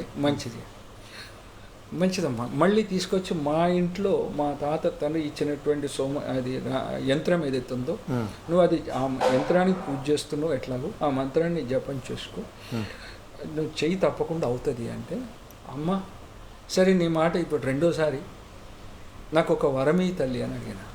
ఏమిడిది అని అడిగాను. అంటే అమ్మ నీ మహత్యం విని నీ చండీయాగం నీ గురించి విని చెయ్యాలని తలంపు ఆ భక్తుల హృదయాలలో కలిగితే నేను వాళ్ళ ఇంటికి వెళ్ళి చేస్తా. కానీ నువ్వు ఎన్ని రోజులు చేయించుకుంటే అన్ని రోజులు, ఎందుకంటే నువ్వు నాకు ఇంతగానో చెప్తున్నావు అని చెప్పి అమ్మకి దండం పెట్టిన. నవ్వింది. తదాస్తు అన్నది. ఆమె మహత్తు తెలిసి చేయాలని తలంపు కలిగించి అని కోరుకున్నాను. అప్పుడే మీరు చేయాలన్న ప్రేరణ కలిగింది. అయితే అప్పుడు సంవత్సరానికి ఒకసారి చండీయాగం చేస్తున్నా. కానీ అమ్మ స్వప్న దృష్టాంతం తర్వాత మళ్ళీ 3 సంవత్సరాల తర్వాత చెంపమించి కొట్టడం ఇది జరిగింది. సరే బొట్టు పెట్టింది, వెళ్ళిపోయింది. తెల్లవారు లేచిన నా భార్య, ఆమె ఇప్పుడు స్వర్గస్థురాలైంది. ఆమె చూసింది ముఖానికి ఇంత బొట్టు. మామూలుగా రాత్రి పడుకున్నప్పుడు అటు పోతుంది కదా, అయితే బొట్టు చూసి బొట్టు ఎవరు పెట్టింది కింద పొద్దున్నే అదంటే ఏమైంది అని చూసుకుంటే అద్దంలో స్వప్నంలో ప్రేరణ కలిగింది. నిజంగానే బొట్టు అది. తర్వాత బూరె వంగినట్టు చెంప ఏమైంది అంటే ఇట్లా అయింది అని మొదలు ఆమెకు చెప్పింది. సరే అక్కడే సరే అమ్మ నాకు ఇచ్చినటువంటి వాక్కు, నా తండ్రి చెప్పినటువంటి విద్య, దైవికంగా ఒక భక్తురాలు నా దగ్గర రావడం, ఆవిడకు సంతోషమాత ఆమెకు అనుగ్రహం ఉండడం. ఆమె నిన్ననే అమ్మ పుట్టినరోజు సంతోషమాత జన్మదినం. అయితే ఇవాళ మనం కలవడం ఇంకో యాదృచ్ఛికమే. అసలు నేను ఇక్కడికి వస్తానని అనుకోలేదు. యాదృచ్ఛికం జరిగింది ఈరోజు. అయితే అమ్మ వాళ్ళ కొడుకు కోసం వచ్చింది. అంటే నేనేమన్నా అంటే కొడుకు ముచ్చట పక్క పెట్టి జాతకం గురించి, అమ్మ ఇట్లా నాకు స్వప్నంగా అయింది అనగానే ఆవిడ ఏమన్నది అంటే, అట్లెప్పుడు అయ్యగారు మొదటి యాగానికి పూజకి ఎంత ఖర్చు అయితే నేను అంతిస్తా అని చెప్పడం జరిగింది. అంటే నేను అమ్మను కోరుకున్నా, అమ్మ నీ మహత్యం విని వాళ్ళకి చేయాలని తలంపు కలిగించు అన్న. సరే అక్కడి నుంచి ఉగాది రోజు వేలూరు గ్రామంలో పంచాంగం చెప్తూ మళ్ళీ తూప్రానికి వస్తూ ఆ పక్కకు పల్లెలు చెప్పేవాళ్ళం. వేలూరులో వెళ్ళి ఉగాది రోజు పంచాంగ శ్రవణం చేస్తూ అప్పుడున్నటువంటి సర్పంచ్ అయితే అక్కడ ఉన్నటువంటి వాళ్ళకి చెప్తే వాళ్ళు ఏమన్నారు, అయ్యగారు తూప్రాన్లో బాలాంజనేయ స్వామి పునర్నిర్మాణం చేసినాం కదా, మొట్టమొదటి యాగం ఇక్కడ చెయ్యి ఆ సర్పంచ్ గారు, అన్నదానం నేను చేస్తా అని చెప్పడం. సంతోషం. అంటే నిర్ణయం అలా జరుగుతూనే ఉంది. అమ్మ ఆదేశం ప్రకారం జరుగుతుంది. ఇక్కడ వేలూరులో మొట్టమొదటి. అయితే మొట్టమొదటి సోమయాగం జరిగింది అక్కడే వేలూరు గ్రామ శివారులో మొదటి యాగం జరిగింది. అయితే ఇది ఏమైంది ఆ రోజు జరిగినటువంటి అంటే కార్యక్రమానికి ఆమె తొవ చూపిస్తుంది అమ్మవారు ఆ జగన్మాత. అక్కడి నుంచి మాకేమైంది, ఆ రోజు వస్తూ పోతరాజపల్లి కమాన్ దగ్గర కీర్తిశేష దేవత అంజయ్ సేటు, ఆయన కూడా నాకు మంచి ఆప్తుడే, వెంకటాయపల్లి, ఆయన దగ్గర వచ్చి ఆయనకి ఏదో గ్రహచారం చెప్తూ సెట్ ఇట్లా అనుకుంటున్నా అంటే అట్లా ఎప్పుడు ఆయన రెండో యాగం నాకు ఇచ్చేమన్నాడు. ఇక ఎలా ఉంటుందంటే అమ్మవారి విజయ పరంపర మొట్టమొదటి యాగం 5/5/97లో ఈశ్వరనామ సంవత్సర చైత్రబౌళి చతుర్దశి సోమవారం నాడు అక్కడ వేలూరు గ్రామంలో సుమారు ఒక 500 మంది భక్తుల సమక్షంలో అద్భుతమైనటువంటి యాగం మా యొక్క నవచండి. ప్రతి నెల జరిగేది ఇప్పుడు అలా నవచండి. 9 పారాయణలు ఇప్పటికి నేనే చేస్తా, ఎవరికి చెప్పను. ఎందుకంటే నా అంటే అపనమ్మకం ఎక్కువ, ఎవరు ఏం చేస్తారో తెలియదు ఈ ప్రపంచం. రెండవది ఇక్కడ పోతిరెడ్డిపల్లిలో ఏమైందంటే ఇది మొదట జరిగినటువంటి అక్కడ తర్వాత మళ్ళీ అప్పుడు ఏమనుకున్నా అంటే నెలకొక యాగం చేస్తా అనుకున్నా. కానీ భక్తుల యొక్క ప్రెషర్ ఎలా అయిందంటే 3.5 సంవత్సరాల లోపట 5/5/97లో ప్రారంభమైనటువంటి ఇది చండీయాగం 3.5 సంవత్సరాల లోపట 2001 4/1/2001 నాటికి అమ్మవారు శతచండీ యాగం. అయితే ఏమైందంటే ఈ 108వ యాగం పూర్తి చేసి సమాప్తం చేద్దాం అనుకుంటున్నా. అయితే ఇక్కడ ఏమైందంటే నా మనసులో ఏముంది అంటే అప్పటికి కూడా సోమయాగం చేసిన మా తాతగారు ఆ యజ్ఞ స్థలాన్ని ఏదైనా ఆలోచించి అమ్మవారికి అక్కడ ఒక స్తూపం అన్న ఒక గుడి అన్న కట్టాలనేది నా చిరకాల వాంఛ అప్పటి నుంచి. ఆ తర్వాత ఇక్కడైతే మొదటి యాగం చేశామో వేలూరులో ఆ దేవాలయం దగ్గర నేను దేవాలయం కట్టాలనేది, ఆ శతచండీ యాగం చేయాలి, మళ్ళీ అక్కడ దేవాలయం కట్టాలని అనుకున్నాను. కానీ కొంతమంది దుర్మార్గులు దాన్ని సాగనివ్వలే. అయితే అక్కడ ఆలయ శతచండి ఎక్కడ చేయాలని అనుకుంటే ఒక 5-6 భక్తులు నా దగ్గర చేయాలి. అంటే కేవలం నేను ఒకటే అడిగిన, కేవలం స్థలం మాత్రమే కావాలి, నేను నా భక్తుల ద్వారానే వస్తుంది అమ్మకు అని చెప్పడం జరిగింది. సరే అని అడిగితే అప్పుడు కూడా ధర్మచిట్టి వేస్తే అల్లాపూర్ గ్రామ శివారులో ఆ రైస్ మిల్లులో ఆ పేరు వెళ్ళడం జరిగింది. అక్కడ అత్యద్భుతంగా 3 రోజుల పాటు 5 రోజుల పాటు పంచాంగ దీక్షతో చండీ ఏ సంవత్సరం ఉండదు అది తెలుగు సంవత్సరం గుర్తులేదు కానీ 2001లో జరిగింది. అయితే ఏమిటంటే 5 రోజుల కార్యక్రమంలో మా తాతగారు అయినటువంటి కీర్తిశేషులు మరమామల మా నాన్నగారు రాజమౌళి శర్మ గారు, మా తాతగారు అక్కడ వచ్చి నన్ను దీవించాడు. తర్వాత అది కూడా తాను అంటే ఆయుపట్టు అంట నైరుతి మూల మీద హోమగుండం మీద కూర్చున్నాడు తాత అని చేసి మా తాతగారు నన్ను అట్లా చేసి. అయితే ఇక్కడ ఒక్క మాట చెప్తా, ఈ శతచండీ యాగం కూడా ఒక అద్భుతంగా సాగింది. ఎలా సాగిందంటే ఇక్కడ మా పెద్ద మనుషులు కొంతమంది ఏం చేసిండ్రు, ఎవరిని అనకూడదు లైవ్లో ఉన్నాం కనుక, అయితే మా పెద్ద మనుషులు నేను చెప్పిన వాళ్ళతోనే యాగం చేయించుకోవాలని చెప్తే అక్కడ మా పెద్ద మనుషులు తీసుకెళ్తే అక్కడ వారు మాతో కాదు, మేము చేయలేను, నాకు మంచి జరగలేదని చెప్పడం జరిగింది. ఆ తర్వాత అక్కడి నుంచి బాధపడి, అమ్మ నేను నీ భక్తుడిని, నేను మొదటి నుంచి అమ్మనే కోరుకుంటాను, నీ భక్తుడిని, నాకు ఇంటికి ఈ పెద్ద మనుషులు ఎక్కడో అక్కడ దించుకుంటూ నేను ఇంటికి పోయే లోపల ఆ చండీయాగం శతచండీయాగం చేసే మహానుభావుని చూయించు అని అమ్మకి దండం పెట్టుకొని రావడం జరిగింది. అలా కారణం ఆ చుంచనకోట అమ్మవారు భువనేశ్వరి అమ్మ దగ్గర దండం పెట్టుకొని, ఎందుకంటే ఉన్నది చెప్పాలి, అమ్మవారి దగ్గరకు దండం పెట్టుకొని రావడం జరిగింది.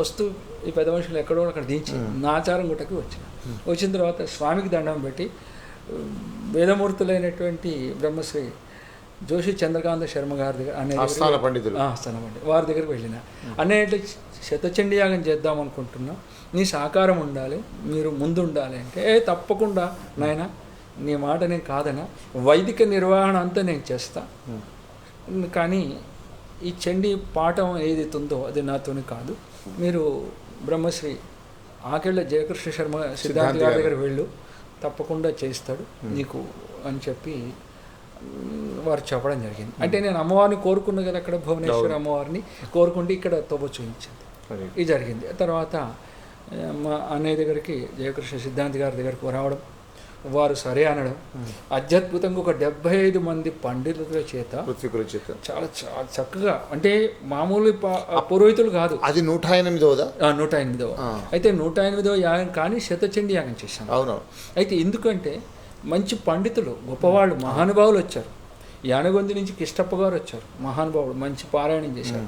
ఇప్పుడు బ్రహ్మశ్రీ యాయవరం బేగంపేట రామశర్మ గారు వారు పారాయణం చేశారు, వాసుదేవ శర్మ గారు చేశారు, ఇలా వారు ఒక 11 మంది పారాయణాలు చేశారు. అద్భుతంగా మహానుభావులు పెద్ద మనుషులు వాళ్ళు ఆ శతచండీ యాగంలో నేను ఎక్కడుంటే వాళ్ళు అక్కడికి వచ్చి నాకు కిష్టప్ప గారు నాకు పారాయణం చేసిన తీర్థం పెట్టేవాళ్ళు. అలా చాలా అద్భుతంగా అది అలా జరిగింది. ఇకపోతే ఇక దేశవ్యాప్తంగా కూడా మీరు ఈ 973 చేశారు కదా, ఎక్కడెక్కడ 77 ఎలా చేశారు, ఎక్కడెక్కడ ప్రధానమైనవి చెప్తూ వస్తున్నాం. అయితే మొట్టమొదటి బాలాంజనేయ స్వామి దేవాలయం పునర్నిర్మాణం అయింది. అంతకుముందు సంవత్సరానికి ఒకసారి మేము చండీయాగం చేసేవాళ్ళం. తర్వాత ఇక్కడ ఏమైందంటే శతచండీ యాగం వరకు నేను ఎక్కడ బయట చేయలే, భక్తుల ఇళ్లలో అక్కడ ఎవరు కోరితే వాళ్ళ ఇళ్లలో చేయడం జరిగింది. మా దేవాలయం తూప్రాన్లో మా దేవాలయంలో కూడా చేయడం జరిగింది. చివరిగా ఏమైందంటే నాకు ఒక సంకల్పం, అయితే మొదటి వార్షికోత్సవం కాళకల్లో దత్తాత్రేయ స్వామి ఆశ్రమంలో చేయడం జరిగింది ఒకటి. తర్వాత అంతకుముందు ప్రతి సంవత్సరం పుష్యబోళ సప్తమి నాడు ఒక దగ్గర చేస్తూ వస్తుంటాం. అంటే మొదటి సంవత్సరం ఏం చేశామంటే, మొదటిసారి ఇక్కడ మనోహరాబాద్ స్టేషన్లో, అంటే మన ప్రాంతంలో మనం ఉమ్మడి మెదక్ జిల్లాలో చాలా దేవాలయాలు ఉన్నాయి, మహానుభావులు, పండితులు, గొప్పవాళ్ళు, ఆశ్రమాలు, ధార్మిక కార్యక్రమాలు చాలా ఉన్నాయి. అయితే మనోరవ స్టేషన్ పక్కన కాత్యాయని దేవాలయం ఉంది. ఆ గుండుకు వెలిసింది స్వయం అమ్మవారు. అలాగే అక్కడ వెళ్ళడం జరిగింది. అక్కడ వెళ్ళి మా చిన్నాన్నగారు చేస్తా అనుకున్నాడు, కుదరలేదు. నాకు అవకాశం దొరికింది. అక్కడ చేసి అక్కడ స్టేషన్లో ఉన్నటువంటి భక్తులు వాళ్ళు నాకు బాగా సహకరించి వాళ్ళ జాతర కాదు అది సుమారు 25, 23 ఎంతో సుమారుగా ప్రారంభంలోనే. ఆ తర్వాత 35వ యాగం కాళకల్ దత్తాత్రేయ స్వామి ఆశ్రమంలో జరిగింది. ఇలా అక్కడక్కడక్కడ దేవాలయాల్లో వార్షికోత్సవం చేస్తూ వచ్చాం. చివరికి ఈ శతచండీ యాగం చేశాం. తర్వాత 2001లో జరిగింది. ఇక్కడ సహజంగా నాకున్న అనుభవం, మిగతా వాళ్ళ గురించి నాకు అవసరం లేదు, కానీ ఈ శాక్తేయంలో ఉన్నటువంటి వాళ్ళు కొంత ఇబ్బందుల పాలవుతారు. అమ్మవారు ఏం చేస్తారంటే ఉన్నది మొత్తం గుంజేసుకుంటుంది. అయితే ఉన్నది మొత్తం తీసేసుకుంటేనే కానీ అక్కడ అమ్మవారి మణిద్వీపంలోకి వెళ్ళడానికి అవకాశం ఉంటుంది. కానీ లేకపోతే డబ్బు ఉంటే వీడు ఎక్కడ వినడు. అందుకని ఆ రకంగా అమ్మ నన్ను అనేకమైనటువంటి ఇబ్బందులు, పరీక్షలు రకరకాలుగా మా ఇద్దరికి, నా భార్య చనిపోయినా కూడా మా ఇద్దరికి కూడా విడాకుల పరిస్థితి కూడా వచ్చింది. మేమిద్దరం అలా జరిగింది. అయినా కూడా అమ్మ ధైర్యంతో, నా భార్య కూడా, మా నాన్నమ్మ కానీ, మా తల్లి కానీ, నా భార్య కానీ వచ్చినటువంటి వాళ్ళకి ఇప్పటికి కూడా, నా కోడలైన సౌమ్యురాలే, ఇప్పటికి కూడా మా ఇంట్లో అన్నదానం నిరంతరం జరుగుతూనే ఉంటుంది. దానికి ఆ కొరత అనేది లేదు. అన్నపూర్ణ మా నిలయం అది. అక్కడ నేను చాలా వరకు నేను వ్యక్తిగతంగా ఆలోచన చేసిన, శాక్తేయంలో ఉన్నటువంటి వాళ్ళని ఎందుకు ఇబ్బంది పడుతుంది అంటే, మాతృదేవోభవ అని తల్లిని, పితృదేవోభవ అని తండ్రిని ఎందుకు ఆరాధించొద్దు అనేది కొంచెం నా మనసులో మెసిలిన తర్వాత దత్త ఉపాసన మొదలుపెట్టడం జరిగింది. అయితే దత్త ఉపాసన చేస్తూ ఇక్కడ ఏమైందంటే 81లో గాణగాపురం మొట్టమొదటి సందర్శన. నేను, కీర్తిశేషులు పరశురామ శర్మ గారు అచ్చంపేట, వారు దత్తోపాసకులు. వారి చిన్నాన్నగారు తాళాల విఠల్ శర్మ గారు, వారు దత్తోపాసకులు, దర్పల్లో ఉంటారు. అయితే వారి యొక్క ప్రేరణ వల్ల మేము గాణగాపురం వెళ్ళడం జరిగింది. ఆ తర్వాత 81లో తర్వాత మెల్లమెల్లగా ఈ అమ్మవారి చండీయాగాలు ప్రారంభమైనాక నా మనసు కొంత ఇబ్బందులు వస్తుంటే ఈ ఇబ్బందిని ఎలా తట్టుకోవాలి, ఎవరు చెప్తారు, నాకు కొంచెం అహంకారం ఎక్కువ, అంటే ఉన్నమాట చెప్పడం, అంటే ఎవరిని అడగాలి, కేవలం అమ్మనే అడగాలి. అని నేను గౌరవించే వ్యక్తులు, నా మేలు కోరినటువంటి వ్యక్తులు ముగ్గురు. ఎవరంటే మా తండ్రి నన్ను వెంకటేశ్వర శర్మ గారు, రెండో వ్యక్తి మా మేనమామ గారు నరసింహస్వామి గారు, మూడో వ్యక్తి మా బావగారు వేదాంత నరసింహ. ఈ ముగ్గురికి నేను రుణపడి ఉంటాను. అంటే ఎందుకు ఇలా, వాళ్ళ యొక్క అనుభవాలు నాకు అన్నీ చెప్తూ వస్తుంటారు కనుక వాళ్ళ మాట. ఆ పరంపరలోనే ఎక్కడెక్కడ క్షేత్రాలకు వెళ్ళారు అనేది ఇప్పుడు కాశీ వస్తున్నాం. ఇక్కడ ఏమైందంటే ఈ దత్త ఉపాసన ఇబ్బందులు ఎలా చేస్తే బాగుంటుందని ఆలోచన చేసి అమ్మని అడిగితే దత్త ఉపాసన చేయరా అని చెప్తే అక్కడ దత్తుడిని ఉపాసించడం, గురు చరిత్ర పారాయణం చేయడం, దత్త మూలమంత్రం ఇవన్నీ చేస్తూ వస్తున్నాం. ఈ 81లో అప్పుడు 3 సర్వీసుల మంది వెళితే దాదాపు అంతమందిని కూర్చోబెట్టి అభిషేకం చేయించుకుంటే ఆ మనసులో ఉన్నటువంటి కోరిక ఏముందంటే ఇంతమంది చేత ఇక్కడ గాణగాపూర్లో అభిషేకం చేయించుకోవాలనేటువంటి కోరిక అప్పుడు జరిగింది 81లో. ఆ కోరిక శతచండీయాగం అయిన తర్వాత 2001లో దాదాపు 500 మంది సమక్షంలో గాణగాపురంలో అభిషేకం చేయడం జరిగింది. ఏ భీంభట్ మహారాజు ఉన్నాడో వారి కుమారుల చేతనే అక్కడ అభిషేకం చేయించుకోవడం జరిగింది. ఆ తర్వాత ఏమైంది, కొంతమంది కదలీవరం గురించి చెప్పారు. గురుచరిత్రలో ఏముందంటే స్వామి కరంజాలో బుట్టి తర్వాత అది ఇక్కడ భీమశంకరం, అక్కడి నుంచి కొల్హాపురి మహాలక్ష్మి, నరసోభవాడి, కృష్ణానది పంచగంగా సంగమం, అక్కడి నుంచి వస్తూ స్వామి నృసింహ సరస్వతి స్వామి వారు దత్తాత్రేయ అవతార పురుషుడు, మూడో అవతార పురుషుడు అయినటువంటి నృసింహ సరస్వతి స్వామి వారు గాణగాపురం వచ్చి, గాణగాపురంలో అది ఇంత చరిత్ర అందరికీ తెలుసు. ఆ యొక్క స్వామి యొక్క చరిత్ర అక్కడ ఆ స్వామి చరిత్ర గురు చరిత్ర పారాయణం చేస్తూ ఆ మూలమంత్రం జపం చేసిన కొద్దీ ఆ యొక్క దత్త అనుగ్రహం జరగడం జరిగింది. ఆ తర్వాత దీనికి ప్రేరణ మా బ్రహ్మశ్రీ జోషి సురేష్ శర్మ గారు, కీర్తిశేషులు మన పరశురామ శర్మ బావ గారు చెప్పారు. వీళ్ళు ఏం చేసినారంటే బహుధాన్యనామ సంవత్సరంలో మాఘబౌళ పాడ్యం నాడు శ్రీశైలంలో కదలీవనంలో స్వామి అంతర్ధానమైంది. ఆ రోజు అక్కడికి వెళ్దాం, నువ్వు రారా అన్నాడు. అంటే నేను చెప్పిన బాబా నాకు పురోహితం పనులనే పెళ్ళిళ్ళు ఉన్నాయి అని చెప్పని, అప్పటికి పురోహితం అంటే చాలా మక్కువ, ఇప్పుడంటే పురోహితం అంటే కొంచెం దూరమే. అయితే అటువంటి నాకు వీలు కాదన్న వాళ్ళు చెప్తే వీళ్ళే. తర్వాత దత్తోపాసన చేసిన కొద్దీ ఆ కదలీవనం ఎక్కడుంది అనేది నా మనసులో బాగా నాటుకుంది. ఇలా ఒక 5-6 సంవత్సరాలు వెతకడం జరిగింది. వెతికిన తర్వాత 10/2/2002 నాడు అక్కడ శ్రీశైలం వెళ్ళడం జరిగింది.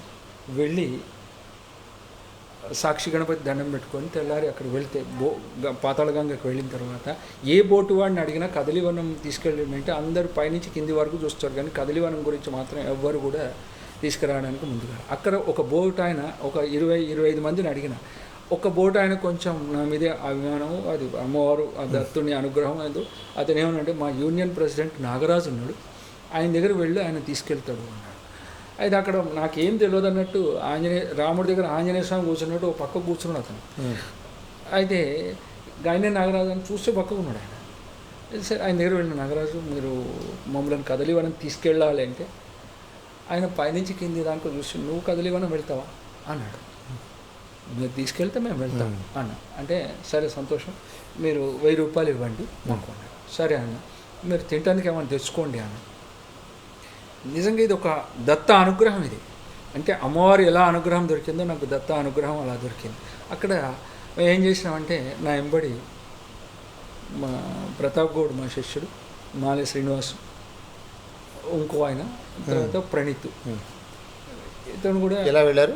అయితే ఇక్కడ ఏమైందంటే బోట్లో మీరు ఏమైనా తింటాను తెచ్చుకోమంటే ఓ 2 డజన్ అరటిపండ్లు నీళ్ళ బాటిల్ తీసుకొని మామూలు తెప్ప అందులో కూర్చొని అక్కడి నుంచి 16 కిలోమీటర్లు డ్యాంలో వెళ్ళడం జరిగింది నడుస్తూ.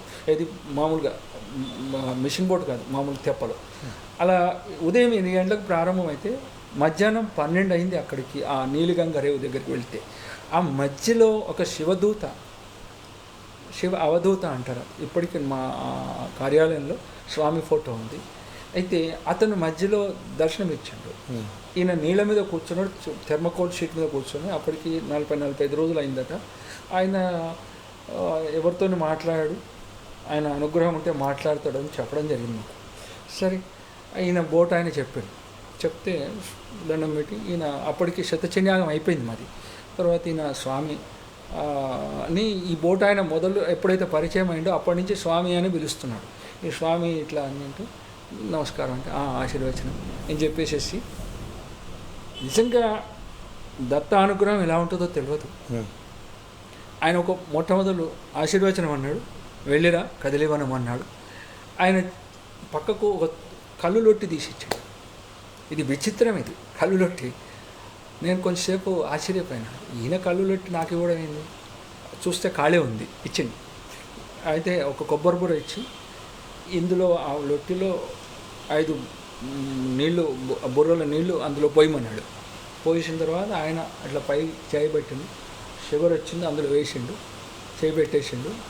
మళ్ళొకసారి చేయి పట్టాడు, నిమ్మకాయ వచ్చింది తుంచి చేసి ఇది తాగండి అన్నాడు, మాకు ఇచ్చింది. 5 బుర్రల నీళ్ళు పోస్తే అందరికి పోసినాం, ఇంకా 5 బుర్రల నీళ్ళు మిగిలినాయి అందులో. అవి మాకు ఇచ్చిండు, మాకు ఆహారంగా ఇచ్చింది. అంటే మీ అనుగ్రహం చేత మాకు అనుమతి ఇస్తే మేము వెళ్తాము తప్పకుండా. మళ్ళీ ఒక ఆవు పెడతో తయారు చేసినటువంటి విభూతి ప్రసాదంకి ఇచ్చాడు. నా ఎంబడున్న వీళ్ళు ఏమన్నారు, మాకి అంటే నీకెందుకు ఆయన నాకు ఇస్తాం, నీకెందుకు, అన్ని యాగాలు చేసిండు ఆయన. అప్పటికి శతచన్యాగం 108 యాగాలు అయిపోయినాయి. ఆయనకి ఇస్తా, ఆయన మీకు ఇస్తాడులే, ఆయనకి ఇస్తే మీకు ప్రసాదం వస్తుంది అది చెప్పిండు, నవ్విండు, వెళ్ళిపోయినాం. కదిలీవనానికి నీలిగంగ రేవు దగ్గర దిగినాం. అక్కడ ప్రారంభమైంది మా నడక 12:30కి. 3 అయింది అక్కడికి వెళ్ళేవాడు. ఆ కదిలీవనం 7 కిలోమీటర్లు కొండల్లో పర్వత శ్రేణులు. అక్కడి నుంచి పోయిన తర్వాత చాలా కష్టమైనటువంటి ప్రయాణం అది, పలుగురాళ్ళు అటువంటి తోవలో వెళ్తే. అక్కడికి వెళ్ళిన తర్వాత అక్కడ అక్కమహాదేవి కూడా అదృశ్యమైన స్థలం. అయితే నృసింహ సరస్వతి స్వామి వారు కూడా అదృశ్యమైన స్థలం అది.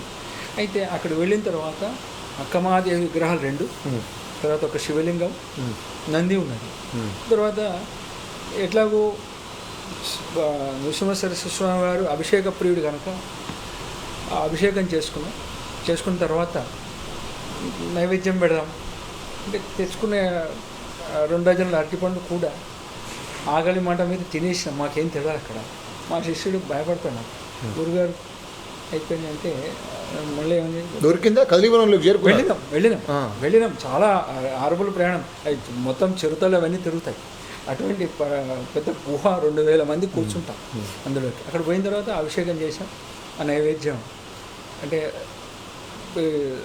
కృష్ణ పరమాత్ముడి కూచేలుడు అటుకులు పెట్టినట్టు మా శిష్యుడేమో గురుగారు అటుకులు ఉన్నాయంటే సరే అవి నైవేద్యం పెడదాం అని శివుడికి నైవేద్యం పెట్టి అభిషేకం చేసి కళ్ళు మూసుకొని ధ్యానం చేస్తే స్వామి కనబడి నన్ను ఇక్కడ మూర్తిని ప్రతిష్ఠ చెయ్యి అని చెప్పని వారు స్వామి అప్పుడే అడగడం జరిగింది. వెంటనే కళ్ళు తెరిచి పక్కకున్న వీళ్ళతో చెప్పి అరే నువ్వు విగ్రహం ఇప్పించు అంటే అనగానే మా ప్రతాప్ గౌడ్ ఏం చేసిండు, తూప్రాణ అయింది. గురుగారు అలా కాదు, మీరు దత్త సాంప్రదాయంగా భిక్ష చేసి ప్రతిష్ఠ చేయండి అన్న. సరే మంచిది, మీరు వాదం వద్దు, ఇది తర్వాత చేస్తాం, దీని మీద వదిలేయండి అని చెప్పేసి అక్కడ 4:30కు తిరుగు ప్రయాణమే వస్తూ 7 గంటలకి కిందికి వచ్చాం. నీలగంగ రేవు ఇది ఈ పక్కకు వెళ్తే ఇటు కర్నూలు వెళ్తుంది, ఈ పక్కకు వెళ్తే అక్కమహాదేవి గుహ తపస్సు చేసిన స్థలం, ఇది మధ్యలో నీలగంగ రేవు అంటారు. అక్కడి నుంచి మేము పోయేటప్పుడు గంగా కృష్ణానది ప్రశాంతంగా ఉంది. రిటర్న్ వచ్చే వరకు ఇట్లా అలలు వేస్తున్నాయి. నిజంగా ఆ రోజు మేము బతికొచ్చినామంటే కేవలం దత్తానుగ్రహం, అమ్మ దయనే. ఇక్కడ గురువుగారు ఉన్నాడు ఇక్కడ మనకు. అయితే ఆ రోజు 7 గంటలకి అతను స్వామి మనం ఎలా వెళ్తామని ఇక్కడ పడుకుందామని సరే ప్రయత్నం చేస్తాను. బోటును పుట్టిని అందులో కూర్చోటి మెల్లగా చేస్తే ఒక అరగంట పట్టింది ఈ 2 పాయలు ఒక దగ్గరికి వచ్చే వరకు. ఇంకా నేను ఒకటే అన్నా, దత్త నామాన్ని స్మరిస్తేనే ఈ గంగను దాటాలి. అందుకని దిగంబర దిగంబర శ్రీపాద వల్లభ దిగంబర అని నామాన్ని ఉచ్చరిస్తూ మేము తిన్నదేం లేదు, 2 డజన్ అరటిపండ్లు, ఆ ఉన్న 5-6 నీళ్ళ బాటిల్ తప్ప ఏం లేదు. కానీ నామాన్ని ఉచ్చరిస్తూ పోతే ఆయన పక్కపంటి తీసుకొని వస్తూ ఒక అరగంటకి అలలు తగ్గినాయి. మాకు ఆయాసం వచ్చి ఆపితే మళ్ళీ అలలు వేస్తున్నాయి. నిజంగా ఆ రోజు చాలా పరీక్ష, మమ్మల్ని చాలా ఇబ్బంది పెట్టింది. కావాలంటే వాళ్ళ ఫోన్ నెంబర్ ఇస్తాను.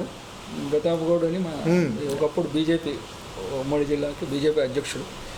ప్రణీత్ అయితే ఇక్కడే చేరుకున్నారు ఒడ్డుకి. రాత్రి 12:30 అయింది.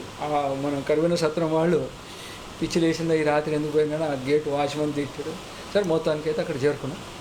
మళ్ళీ ఇంటికి వచ్చిన తర్వాత మాకు నెల సత్సంగాలు జరుగుతాయి, నెలకు మా శిష్యుల ఇళ్ళల్లో కార్యక్రమం జరుగుతాయి. ఇట్లా అనుకుంటే అందరం చేద్దామని అయినాక మళ్ళీ ఒకసారి 10-3 మార్చి 2002 నాడు మళ్ళీ వెళ్ళినాం, కదిలినాం. వెళ్ళి ప్రయత్నం చేసినాం. తర్వాత మళ్ళీ ఆ స్వామి నీళ్ళ మీద మళ్ళీ దర్శనం ఇచ్చి నేనేమన్నా అంటే స్వామి ఇట్లా జ్యేష్ఠమాసంలో ప్రతిష్ఠ చేద్దాం అనుకుంటున్నాను. జ్యేష్ఠమాసంలో చెయ్యకు, శ్రావణమాసంలో చేయన్నాడు. నిజంగా ఒక యతి వాక్కు ఎలా ఉంటుందంటే కేవలం ఆ యొక్క ప్రతిష్ఠ చేయించినటువంటి బ్రహ్మశ్రీ జోషి చంద్రకాంత శర్మ గారిని అడుగుతూ చెప్తాడు. మరి ఎవరు మళ్ళీ జోషి సురేష్ శర్మ గారు, తర్వాత మళ్ళీ ఇది ఆదరాసుపల్లి గోవర్ధన శర్మ గారు, వైద్య రామశర్మ గారు, వైద్య ప్రభాకర్ శర్మ గారు, వీళ్ళంతా ప్రతిష్టలో. అయితే ఏమైందంటే ఆ రోజు చెప్పడం జరిగింది, అక్కడ నువ్వు శ్రావణమాసంలో చెయ్యి అన్నాడు. సరే స్వామి మీ ఆజ్ఞాన్ని అక్కడి నుంచి అక్కడ లోకల్ వాళ్ళు ఏమి ఆటంకం చేయలేదు, మమ్మల్ని ఎవ్వరు ఆటంకపరచలేదు. కాకపోతే అటవీ శాఖ ఆధీనంలో ఉందా? అటవీ శాఖ ఆధీనంలో ఉంది. కానీ ఇప్పుడు మనకు తెలంగాణ అంటే 2013 దానికి కదిలివనం వెళ్ళడం జరిగింది. అయితే ఇక్కడ ఏమైందంటే అక్కడే అందుకే చెప్తున్నా, నృసింహ సరస్వతి స్వామి వారి విగ్రహ ప్రతిష్టకి యతి భిక్ష వచ్చింది నాకు. ఎలా వచ్చింది అంటే నేను మళ్ళీ వచ్చి రామడుగులో విగ్రహాన్ని ఆర్డర్ ఇస్తూ తిరిగి వస్తున్న తౌట క్షేత్రానికి రావడం జరిగింది.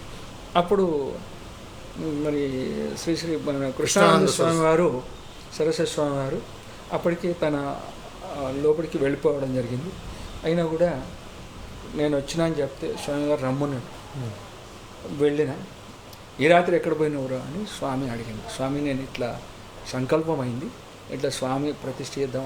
అలాగా అని తన భిక్షాపాత్ర నుంచి యతి ప్రతిష్టకి యతి భిక్ష మొట్టమొదటి నాకు దొరికింది. ఇది నా అదృష్టం, ఇది నాకు దొరికినటువంటి ప్రసాదం. అక్కడి నుంచి వచ్చిన ఇక ఆ కార్యక్రమాన్ని సుమారు 200 మంది చేత ప్రతిష్ఠ చేయడం జరిగింది. ఆలయం వెళ్తూ ఉంటారా? ఇప్పుడు అంటే మన గవర్నమెంట్ వచ్చిన తర్వాత అక్కడ పర్మిషన్ దొరుకుతలేదు, అదేమైనా దొరికితే మళ్ళీ వెళ్ళొచ్చు. అయితే ఏమైందంటే ఆ రోజు 25/8/2002 నాడు శ్రావణ బౌళ తదియ నాడు ప్రతిష్ఠ. ఆ ప్రతిష్ఠ ఇప్పుడు వర్షం కురుస్తుంది. ఆ రోజు కూడా ప్రతిష్ఠకి ఒకరోజు ముందు కుంభవృష్టి.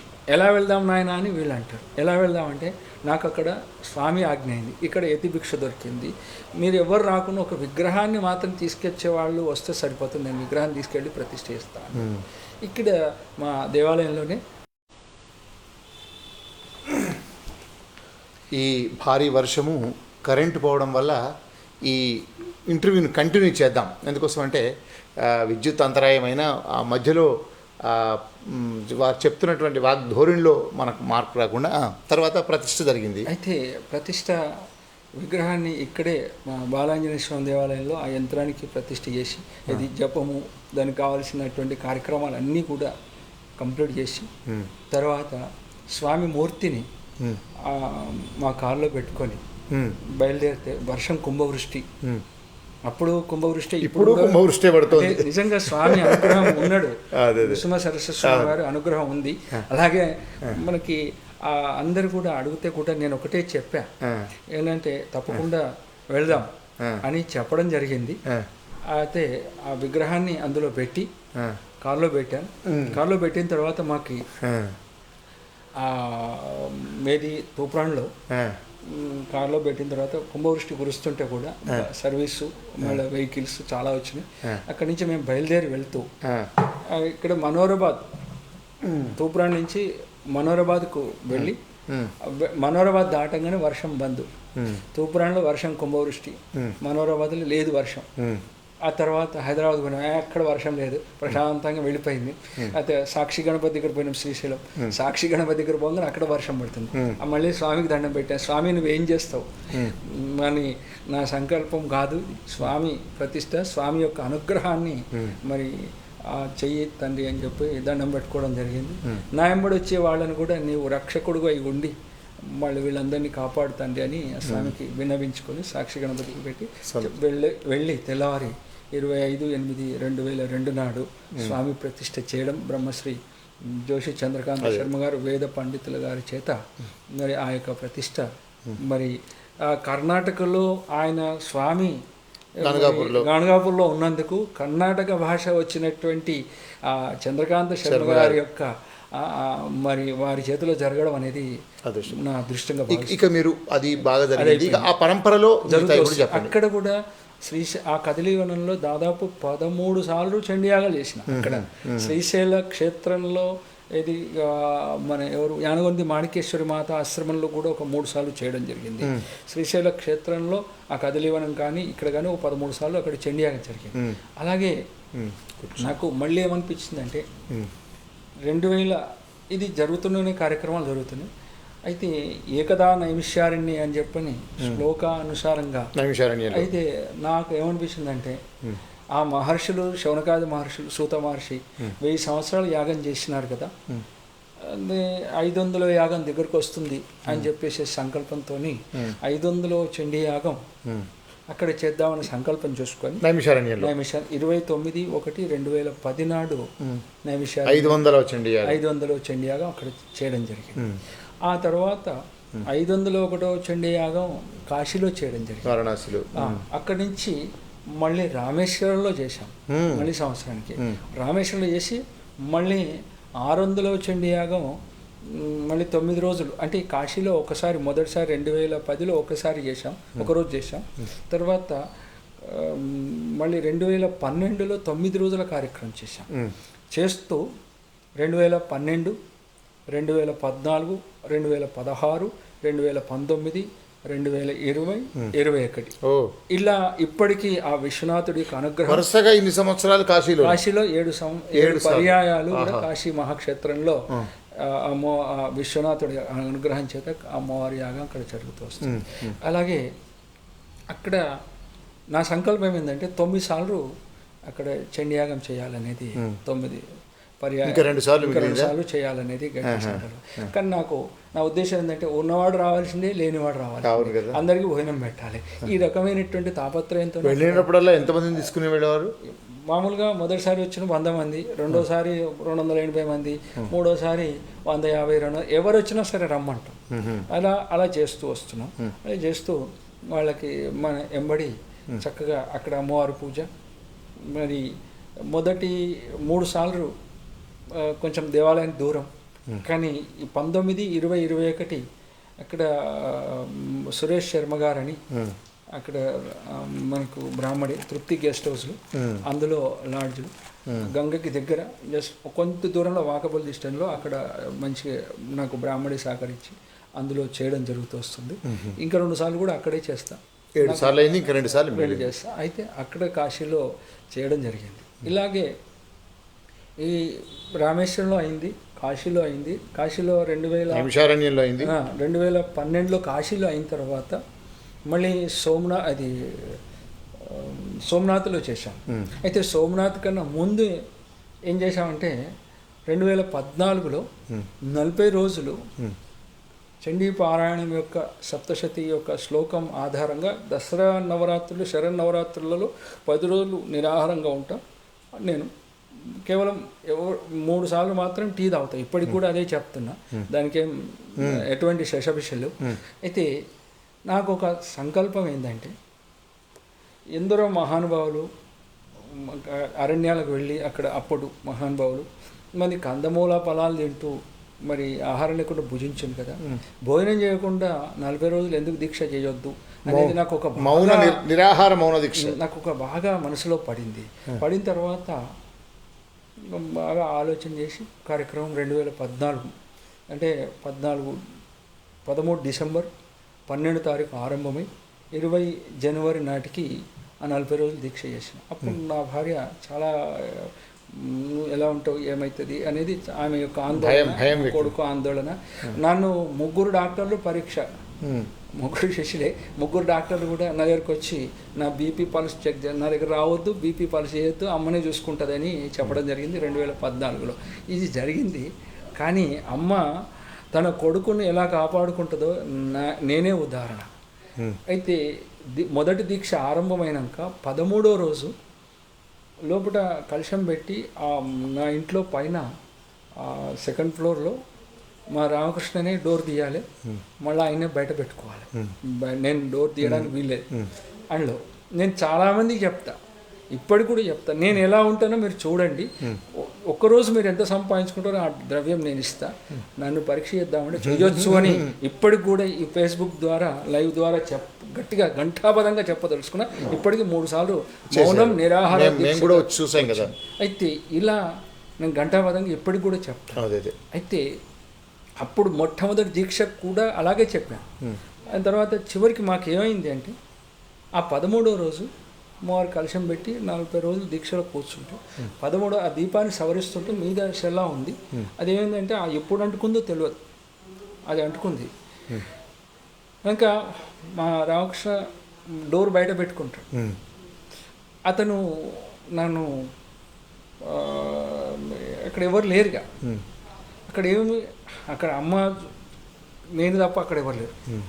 అక్కడ శబ్దం వచ్చింది, అరే నీ షెల్లా అంటుకుంది, తగలబడుతుంది, చూసుకోరా అని. ఎక్కడ చూస్తే ఎక్కడ కనబడతలేదు, కానీ ఇక్కడ షెల్లా మాత్రం అంటుకుంది బాగా. అప్పుడు సగం అంటేసి అప్పుడు తీసి పక్కకు పడేసిన.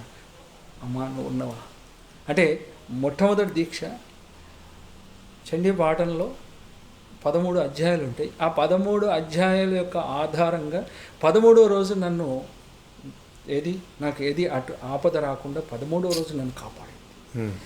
ఈ 13వ రోజు రాత్రి కూడా స్ట్రోక్ వచ్చింది నాకు, ఇప్పుడు చెప్తున్నా. అయితే స్ట్రోక్ వచ్చినా కూడా నేనేం బాధపడలేదు, ఎందుకంటే నా డోర్ వాళ్ళు బయటనే పెట్టుకుంటారు.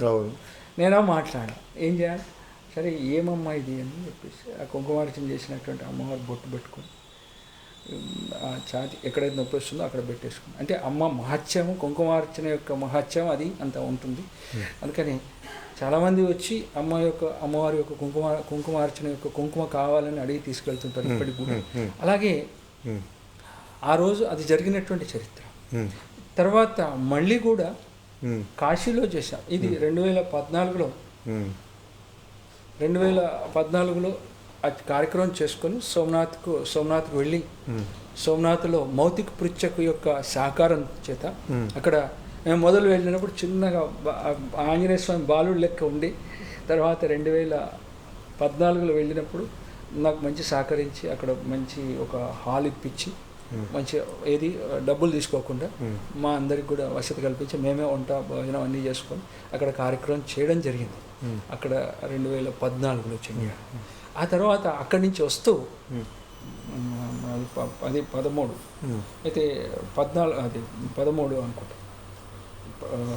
సుమారుగా అయితే సోమనాథ్లో చేశాం. ఆ తర్వాత ఈ పుష్యబహుళ సప్తమి నాడు ఇక్కడ చండీయాగం అయిందంటే నెక్స్ట్ ఎప్పుడు అనేది అమ్మని అడుగుతా, ఎక్కడ చేయాలని అమ్మనే అడుగుతా. అమ్మ ఆజ్ఞ ప్రకారం జరుగుతూ వస్తుంటుంది. అయితే వచ్చే సంవత్సరం ఉజ్జయిన్లో చేయనున్నది. దైవికంగా ఉజ్జయిన్లో చేయడం జరిగింది 2013 అంటే 13లో అయింది. 14లో సోమనాథ్ మర్చిపోయినా, క్షమించాలి. సరే, 13లో ఉజ్జయిని చేశాను. ఉజ్జయిని చేసిన తర్వాత సోమనాథ్లో చేశాను. అయితే ఉజ్జయిన్లో కూడా అక్కడ అశోక్ అని ఒక గైడ్ మాకు పరిచయం అయ్యాడు. అంత ముందు వెళ్ళినప్పుడు దాదాపు ఉజ్జయిని మహాకాళేశ్వర జ్యోతిర్లింగం మన సప్తపట్టణాలు ఎలా ఉన్నాయి, అయోధ్య, మధుర, మాయా, కాశీ, కాంచి, అవంతిక, పురి, ద్వారావతి, చేవ సప్తైతే మోక్షదాయ. కానీ ఈ సప్తపట్టణాల్లో కనీసం మనం తనువు చాలించాలి అనేది ఒక నా తాపత్రయం. అందరికీ మనకు వేద ప్రమాణం ఉంది, పురాణం యొక్క ఆధారాలు ఉన్నాయి. కానీ అక్కడ ఉజ్జయిని పట్టణంలో మహాకాళి ఆలయంలో నాకు అమ్మవారి యాగం చేసేటువంటి అనుగ్రహం దొరికింది నాకు. అయితే ఆ అశోక్ నేను ఇప్పటికీ ఇక్కడ ఆయనకు ధన్యవాదాలు తెలుపుకుంటున్నాను, నాకు సహకరించాడు. అయితే గడ్కాల్ టెంపుల్లో ఆ పూజారి కూడా అక్కడ బయట చేసుకోమన్నాడు, ఆ ఆవరణలో చేసుకోమన్నాడు. ఏంటి గంటలు కొడుతూ ఉంటారు, గంటలు కొడుతుంటే పూజ ప్రశాంతత ఉండదు అని అంటే ఆవరణ ప్రాంగణంలో గోశాల ఉంది.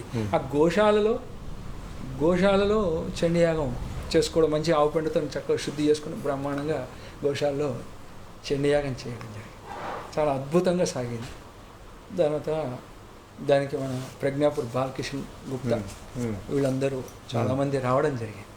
అయితే అయినాక ఇక్కడ అదైన తర్వాత సోమనాథ్లో జరిగింది. సోమనాథ్ నుంచి మళ్ళీ గాణగాపూర్లో చేశాం. ప్రసన్న భట్ గారు మొన్న నా దీక్ష విరమణ రోజు వచ్చినటువంటి వ్యక్తి. ఆయన గాణగాపూర్లో ఆయన కూర్చోబెట్టి అమ్మవారు పూజ చేయించి ఆయన చేతనే చండీ ఆహ్వానం చేయడం జరిగింది. ఆయన కూర్చోబెట్టి అయితే అక్కడ గాణగాపూర్లో చేశాం. అక్కడ 3 స్థలాల్లో భిక్ష, 3 స్థలాల్లో ఒక సంకల్పం ఏమన్నా అంతకుముందు వెళ్ళినప్పుడు 13 క్వింటల బియ్యం అన్నదానం చేయాలని సంకల్పం జరిగింది. ఇట్లా ర్యాలీ వెళ్ళినట్టు దాదాపు 100 కార్లు వచ్చినాయి.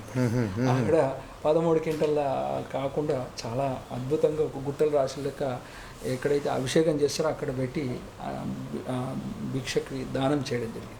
ఈ ప్రసన్న భట్ గారిని కూర్చోబెట్టి అక్కడ దేవాలయం కాక మాకు ప్రక్కకు వికే పాటిల్ దాంట్లో మంచి చక్కగా అవకాశాలు ఉంటాయి, మంచి సౌకర్యాలు ఉన్నాయి. అందులో మనకు భీమా నదికి దగ్గర అక్కడ చేయడం జరిగింది. అద్భుతంగా ఇంచుమించు మేము 200 మంది అనుకుంటే 350 మంది అయింది. చివరి 987 ఎక్కడ జరిగింది అది చెప్తాను. ఇక్కడ ఇది అయిన తర్వాత గాణగాపూర్లో అయింది. గాణగాపూర్ నుంచి బాసర చేశాం. బాసర్లో అయిన తర్వాత మాహోర్లో చేశాం దత్తక్షేత్రంలో. అక్కడి నుంచి కొల్హాపురి మహాలక్ష్మి దగ్గర చేశాం. కొల్హాపురి మహాలక్ష్మి దగ్గర చేస్తూ దేవాలయం అయితే ఇక్కడ మళ్ళీ దేవాలయం కట్టాలనేటువంటి తాపత్రయం అమ్మవారు నాకు కనబడింది అనేది నా సంకల్పం. 2001లో 2000 సంవత్సరం వరకు ఉండే నాకు. అయితే ఇక్కడ నేను స్థలం కావాలనేది ఆలోచన చేస్తూ అంటే లలితామ్మవారి క్షేత్రం కట్టాలని తపన ఉంది. అయితే అప్పుడే కలిగింది 2000 కోట్లోనే, అంతకు ముందు నుంచే. ఎందుకంటే మా సోమయాగం చేసినటువంటి స్థలంలో కట్టాలి అక్కడ ఆ పరిసరాలు ఎక్కడైనా కట్టాలి అనేటువంటి మా ఇంట్లో అమ్మవారు ఉంది కనుక ఆ యొక్క ఉపాసన ఉంది కనుక ఆమెను ఒక స్థిర నివాసినిగా ఏర్పాటు చేయాలనేటువంటి కోరిక అయితే అప్పటి నుంచి ఉంది. కానీ సహజంగా ఆసక్తిని కనుక అమ్మ నువ్వు ఏం చేస్తావని అమ్మని అడగడం. తర్వాత 2000 సంవత్సరంలో మా వెంకటరామరెడ్డి వెంకటాపూర్ గ్రామస్తు అక్కడ హనుమాన్ టెంపుల్ కడతా అని రావడం జరిగింది. అక్కడ ఆ ఆలయం 2001లో ఆలయానికి శంకుస్థాపన, 2002లో ప్రతిష్ఠ చేయడం జరిగింది. నేను ఆ తర్వాత నాకు అనుకూలంగా అమ్మవారి సేవలో లీనమైండాను.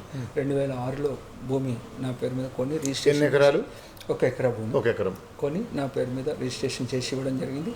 2006లో భూదానం అయింది. 2007లో మన శృంగేరి స్వామివారి యొక్క భక్తి తీర్థ స్వామి యొక్క అనుగ్రహం చేత శృంగేరికి వెళ్ళి వారి యొక్క ఆశీస్సులు తీసుకొని 3 సముద్రాల నీళ్ళు తీసుకొచ్చి గోకర్ణం, కన్యాకుమారి, రామేశ్వరం యొక్క జలాలు తీసుకొచ్చి దానికి కూడా ఇంకొక కారణం కురుగడ్డ దత్తాత్రేయ స్వామి ఆ పూజారుల వంశస్థుల మూల పురుషుడు నాకున్నాడు ఇప్పుడు. అతను లింగంపల్లి గోపాలకృష్ణరావు సార్ అని, అతను అమ్మ భక్తుడు. ఆయన వాళ్ళ యొక్క పూజారుల వంశస్థులు, వాళ్ళ భక్తుల దగ్గర లింగంపల్లి. అతను కూడా ఆయన మేమందరం కలిసి వెళ్ళడం జరిగింది అక్కడికి. వెళ్ళి అక్కడి నుంచి స్వామి యొక్క ఆజ్ఞ తీసుకొని ఆ మంత్రాక్షతలు తీసుకొని ఈ రామేశ్వరం వెళ్ళి తిరిగి అక్కడి నుంచి మేము వచ్చి 2007లో శంకుస్థాపన చేయడం. లలితా పరమేశ్వరి దేవాలయం దానికి మరి శ్రీ శ్రీ శ్రీ మాధవానంద స్వామి యొక్క గురు మదనానంద సరస్వతి పీఠాధిపతులు మాధవానంద సరస్వతి స్వామి కమలము చేత మరి ఇది మాఘశుద్ధ అంటే ఒకవైపు మీ చండీయాగాల ప్రస్తావన జరుగుతూనే ఉంది పరంపర, ఇటు ఆలయ శంకుస్థాపన కూడా జరుగుతూనే ఉంది. అప్పటికి అంత అంటే సుమారు 316 చండీయాగం అయింది అనుకో 2007 నాటికి. అయితే అప్పటికి అయింది. అలాగే తర్వాత సంవత్సరానికి శంకుస్థాపన భూదానం అయింది. 316 చండీయాగం నాటికి భూదానం అయింది. ఆ తర్వాత సంవత్సరానికి దేవాలయానికి శంకుస్థాపనకి చేయడం జరిగింది. కానీ నేను ఒక సంకల్పం చేసుకున్నాను, 900 చండీయాగాలు పూర్తయిన తర్వాత ఆలయ నిర్మాణం చేస్తా అని. ఇప్పటికి కూడా రికార్డు ఉంది, సీడీ ఉంది, ఆన్ రికార్డు. 900 చండీయాగాలు పూర్తయినాకనే ఆలయాన్ని నిర్మాణం ప్రతిష్ట అవుతుంది అని సంకల్పం ఉంది. స్థలం రిజిస్ట్రేషన్ అయింది, శంకుస్థాపన అయింది, కానీ 900 చండీయాగాలు అయ్యాకే నిర్మాణం మొదలుపెట్టారు.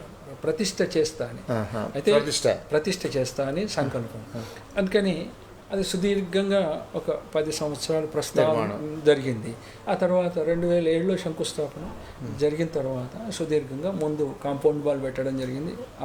ఎకరా భూమి అంటే ఇక్కడ ఒకటండి, ఇప్పుడు మీరు లలితా పరమేశ్వరి ఆలయమే నిర్మాణం చేయాలని మీరు చండీ ఉపాసనలో ఉన్నారు కనుక లలితా పరమేశ్వరి ఆలయం చేయాలనుకున్నారు. దాని వాస్తు శైలి ఇలా నిర్మించాలి ఈ పథకం అని ఎలా అనుకున్నారు? దానికి ఎవరు సూచించింది? ఇదంతా సరే మాకు గురు పరంపర వస్తున్నటువంటిది. నేను దాదాపు ఇప్పటికి కూడా అమ్మ దయతో ఒక 150 దేవాలయాల ప్రతిష్ట నా చేతుల మీద జరిగింది పౌరోహిత్యంలో. అయితే ఇచ్చినట్టు అయితే దైవికంగా మా బాలాంజనేయ స్వామి నా గురువు. ఎందుకంటే కలియుగ బ్రహ్మ ఆయన. అందుకని నేను వాస్తు శైలి అంతా నాదే, మీ స్వయమే, నా స్వయమే. ఎవరిని ఏ విగ్రహాలు పెట్టాలి, ఏ ఆలయాలు రావాలి, ఏ పథకంలో రావాలి, అవన్నీ కూడా ఆలయ వాస్తు. ఎందుకంటే నేను వాస్తులో ఆగమంలో మీకు ఆలయ వాస్తు కనుక నేను ఎన్నో దేవాలయాలు చూడడం జరిగింది. అలాగే నా యొక్క అమ్మ ఇచ్చిన వాక్కు ప్రకారంగా బ్రహ్మ ఇలా ఉంది. అంటే ఏంటి ఆలయం యొక్క ప్రత్యేకత ఏంటి చెప్పండి? ఇక్కడ ప్రధాన దేవత లలితా పరమేశ్వరి. అయితే అందులో మహాకాళి, మహాలక్ష్మి, మహాసరస్వతి అని త్రిశక్తి స్వరూపం. అక్కడ అమ్మవారు నాకు దర్శనమిచ్చిందేమో తాముచు సింహవాహిని. కానీ ఇక్కడ సింహం మీద రథం మీద కూర్చుంటే అమ్మ యుద్ధం చేసినట్టు వెళ్తుంది. నేనేమనుకున్నా అంటే అమ్మ యుద్ధం చేయకూడదు, వచ్చిన భక్తుడికి అభయం, ప్రసన్న వదనంతో అభయముద్ర వచ్చిన ప్రతి భక్తుడికి అభయం ఇస్తూ ఆ భక్తులకి అనుకూలంగా వాళ్ళ కోరికలు, మంచి కోరికలు నెరవేరాలనేది నేను కోరుకున్నాను. భక్తుల అభిష్టం నెరవేరాలనేది నా సంకల్పం. అలాగే అక్కడ శిల్పికి కోటగిరి నరసింహాచారి అని ఎక్కడ విగ్రహం రాయి ఎక్కడి నుంచి? రాముడు అతను నల్లరాయి నల్లరావు.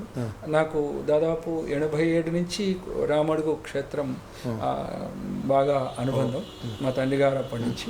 అయితే అక్కడ నరసింహాచారి వారు చెప్పడం జరిగింది, విగ్రహాలు అక్కడ చెప్పిన నాతో కాదన్నాడు, శిల్పి నీకు తప్పకుండా అయితే నా అమ్మవారి ఫోటో ఇస్తా, ఈ రకంగా చెయ్యి అంటే కాదన్న వ్యక్తి చేసిచ్చి అలా అద్భుతంగా చేసిండు. ఎంత అండి నిర్మాణం, ఆలయం యొక్క పొడవు వెడల్పులు ఎంత? సుమారు అది 28 పిల్లర్స్ 28, 5,000 ఫీట్ల స్లాబ్ మొత్తంలో గర్భాలయంలో లలితా పరమేశ్వరి గర్భాలయంలో. అయితే పక్కకి గణపతి ఉండాలి, ఆ తర్వాత దత్తాత్రేయుడు ఉండాలి, దత్తాత్రేయుడు లలితా పరమేశ్వరి ఉంటూ తర్వాత క్షేత్రానికి క్షేత్రపాలకుడు ఉండాలనే ఆంజనేయ స్వామిని ధ్వజస్తంభం, అది 45 ఫీట్ల ధ్వజస్తంభం. అది దానికి కూడా ఒక భక్తుడు కోణార్క్లో మునిగిపోయేటువంటి భక్తుడు, ఆ దంపతులు చంద్రారెడ్డి దంపతులు, వాళ్ళకి నేను ఏమని ఇవ్వాలి గుడికి అన్నాడు. అంటే నేను ఇప్పటికి కూడా నాకు ఇది కావాలని నేను ఎవరిని కూడా చేయి జాపి అడుగుతలేను, అమ్మవారిని అడుగుతా, అమ్మ అని అడిగితే ఆవిడనే వెళ్ళి వాళ్ళ మనుషులలోకి వెళ్ళి ఇప్పిస్తుంది. ఆ రకంగా జరుగుతున్నటువంటి చరిత్ర. ఇంత దేవాలయంలో కూడా చేసినా కూడా ప్రతిష్ట ఎప్పుడు జరిగింది? ఏ డేట్లలో? ఎవరు? బ్రహ్మశ్రీ మన శృంగేరి స్వామి వారి, భారతీ తీర్థ స్వామి యంత్రాలు వారి దగ్గర అనుగ్రహం చేత, వారి యొక్క ఆశీర్వచనం చేత మళ్ళీ దేవాలయం. చాలామంది ఏమన్నారంటే 900 యాగాలు పూర్తయినాక నేను చండీ యాగం చేస్తా అని చెప్పని చాలామంది చెప్పిన, కానీ కొంతమంది ఏమంటారంటే ఏమైంది దేవాలయం ఏమైంది అంటారు. అనడం ఒకటి, అంటే సహజంగా సహకరించడం పక్కకు పెట్టి ఆ రకంగా హేళన చేయడం అనేది పట్టించుకోను. కానీ కొంచెం బాధ అనిపించింది. బాధ నుంచి మళ్ళీ గురుగారి దగ్గరికి వెళ్ళడం జరిగింది. గురుగారి దగ్గరికి వెళ్తే మేము వెళ్ళి గురుగారు ఇట్లా అంటే, నాయన నీకు తప్పకుండా ఆలయం పూర్తవుతుంది, తొందరపడకు అని గురుగారు యంత్రాలు అక్కడికి తీసుకెళ్లారా. అయితే ఇది మధ్యలో జరిగింది. మళ్ళీ ఏం చేసిన అంటే ప్రతిష్టకి ముందు అయితే ప్రతిష్ట డేటు నిర్ణయం చేసి బ్రహ్మశ్రీ ఆకెళ్ళ జయకృష్ణ సిద్ధాంతి గారి చేత ప్రతిష్ట ముహూర్తం ముందు నేను అనుకుంటా ఏదైనా, తర్వాత వారిని మంచిగా ఉందంటే వారిని నిర్ణయం చేసి ఆయన ఒప్పుకుంటే నేను చేస్తాను. ఇప్పటికి కూడా అంతే. అంటే నాకు వారి మీద పరిపూర్ణమైనటువంటి విశ్వాసం. ఎందుకు ఇది అంటే, నాకు శతచండీ యాగం వారి ఆధ్వర్యంలో జరిగింది, ఎలాంటి లోటు లేకుండా జరిగింది. మరి వీళ్ళిద్దరే, మరి బ్రహ్మశ్రీ ఆగళ్ళ జయకృష్ణ సిద్ధాంతి, చంద్రకాంత్ శర్మ గారు, మరి వీళ్ళిద్దరి ఆధ్వర్యంలో జరిగింది. మళ్ళీ ఆ కదలీవనంలో కూడా వారి ఆధ్వర్యంలో జరిగింది. ఇక దత్త నృసింహ సరస్వతి స్వామి వారిది ఇక్కడ కూడా మళ్ళీ వారి యొక్క ఆధ్వర్యంలో జరగాలని, ప్రతిష్ట జరగాలనేటువంటి ఉద్దేశం. ఇది 28/6/2018 నుంచి అది మన 2/7/2018 5 రోజుల కార్యక్రమం పంచాంగిక దీక్ష చాలా అద్భుతంగా స్వామి యొక్క ఆశీర్వచనంతో అదొక ఆలయాన్ని ప్రతిష్టకు ముందు యంత్రాలు స్వామివారి దగ్గర. అయితే ఏంటంటే స్వామివారు అయితే అప్పుడు గురువులు మనకి విజయయాత్ర మన విధుశేఖర భారతీ తీర్థ స్వామివారు వస్తుంటాయి.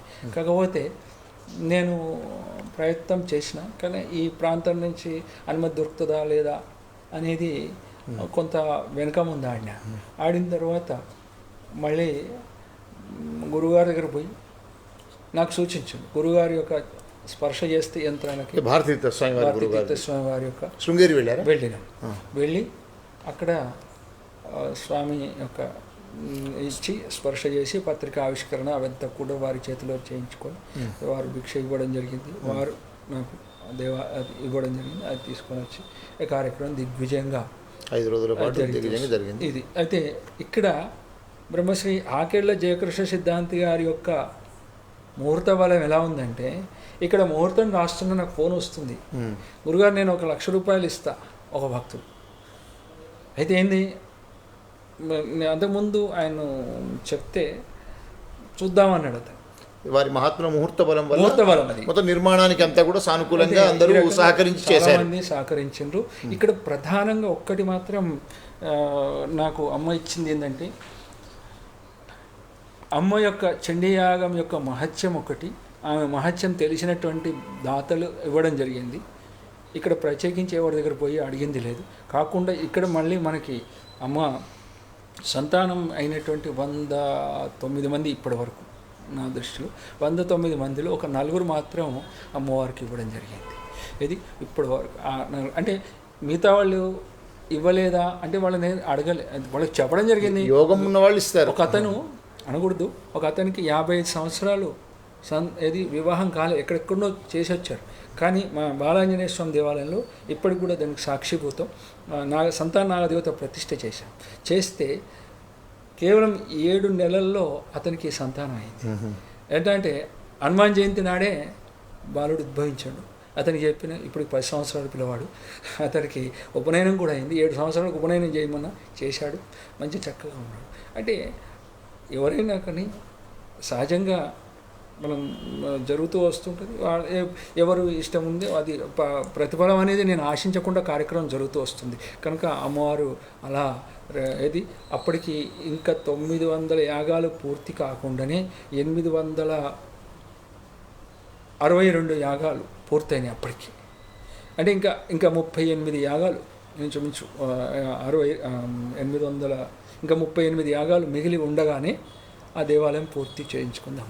అది సోమయాజుల రవీంద్ర శర్మ గారు దేశవ్యాప్తంగా దాదాపు 987 చండీ యాగాలను నిర్వహించి కాశీ, ద్వారకా, సోమనాథ్, కదలీవనం, అదేవిధంగా తూప్రాన్, కురివి, ఇక్కడ దత్తాత్రేయ స్వామి కదలీవనంలో, అదేవిధంగా గానుగాపురంలో, నైమిషారణ్యంలో, ఇలా దేశవ్యాప్తంగా అనేక క్షేత్రాల్లో, రామేశ్వరంలో చేస్తూ చివరికి 900 యాగాలు పూర్తయ్యాక అద్భుతమైన లలితా పరమేశ్వరి ఆలయం తూప్రాన్ నుంచి నరసాపూర్ వెళ్ళే దారిలో ఎకరం స్థలంలో చాలా అద్భుతంగా ఉంది. మేమంతా కూడా ప్రతిష్టకు వెళ్ళాము. ఒక బ్రాహ్మడు, ఒక పండితుడు, ఒక జ్యోతిష్య వాస్తుకే పరిమితమైన వ్యక్తి తన జీవితాన్నంతా కూడా అమ్మవారి సేవకు అంకితం అవ్వడమే కాదు, అనేక కష్టాలు ఆటంకాలను ఎదుర్కొని కూడా మొక్కవోని ధైర్యంతో అమ్మ యొక్క అనుగ్రహంతో 987 చండీ యాగాలు దేశవ్యాప్తంగా చేయడం అంటే అది మామూలు విషయం కాదు. చాలా సాధారణంగా ఆయనకు ఈ ఇంటర్వ్యూలు ఇవన్నీ ఏమీ ఇష్టం కాదు, ఎక్కడికి వచ్చేవారు కాదు. వారికల్లా దీక్ష, అమ్మవారికి సంబంధించినటువంటి ఉపాసన, అలాంటి వారిని కనీసం ఇంకొకరికి ప్రేరణ కలగాలి, ఇంత గొప్ప అయినటువంటి శాక్తేయుల గురించి తెలవాలి మనకు అని వారికి ఇప్పుడు 57 ఏళ్ళు వయస్సు. ఈ వయస్సులోనే 30 ఏళ్ల ప్రాయం నుంచే ఈ విధమైనటువంటి ధార్మిక చింతనతో తన జీవితాన్ని అంతా కూడా ఆ అమ్మవారి పరమేశ్వరి అమ్మవారి లలితా పరమేశ్వరి అమ్మవారికి అంకితమైనటువంటి సోమయాజుల రవీంద్ర శర్మ గారు 987 యాగాలు చేసి అది సహస్రాధిక 108వ యాగం కూడా సహస్ర చండీ యాగంగా చేయాలన్న సంకల్పం మీకు కలిగింది కదా. అయితే ఇదే ఆలయంలో చేయాలన్న సంకల్పం కూడా అప్పుడు మొన్న వీరు మౌనదీక్ష చేశారు. ఆ మౌనదీక్ష పరిసమాప్తి రోజున వారు ఆ మాట చెప్పారు, అక్కడ ప్రకటించారు కూడా. 108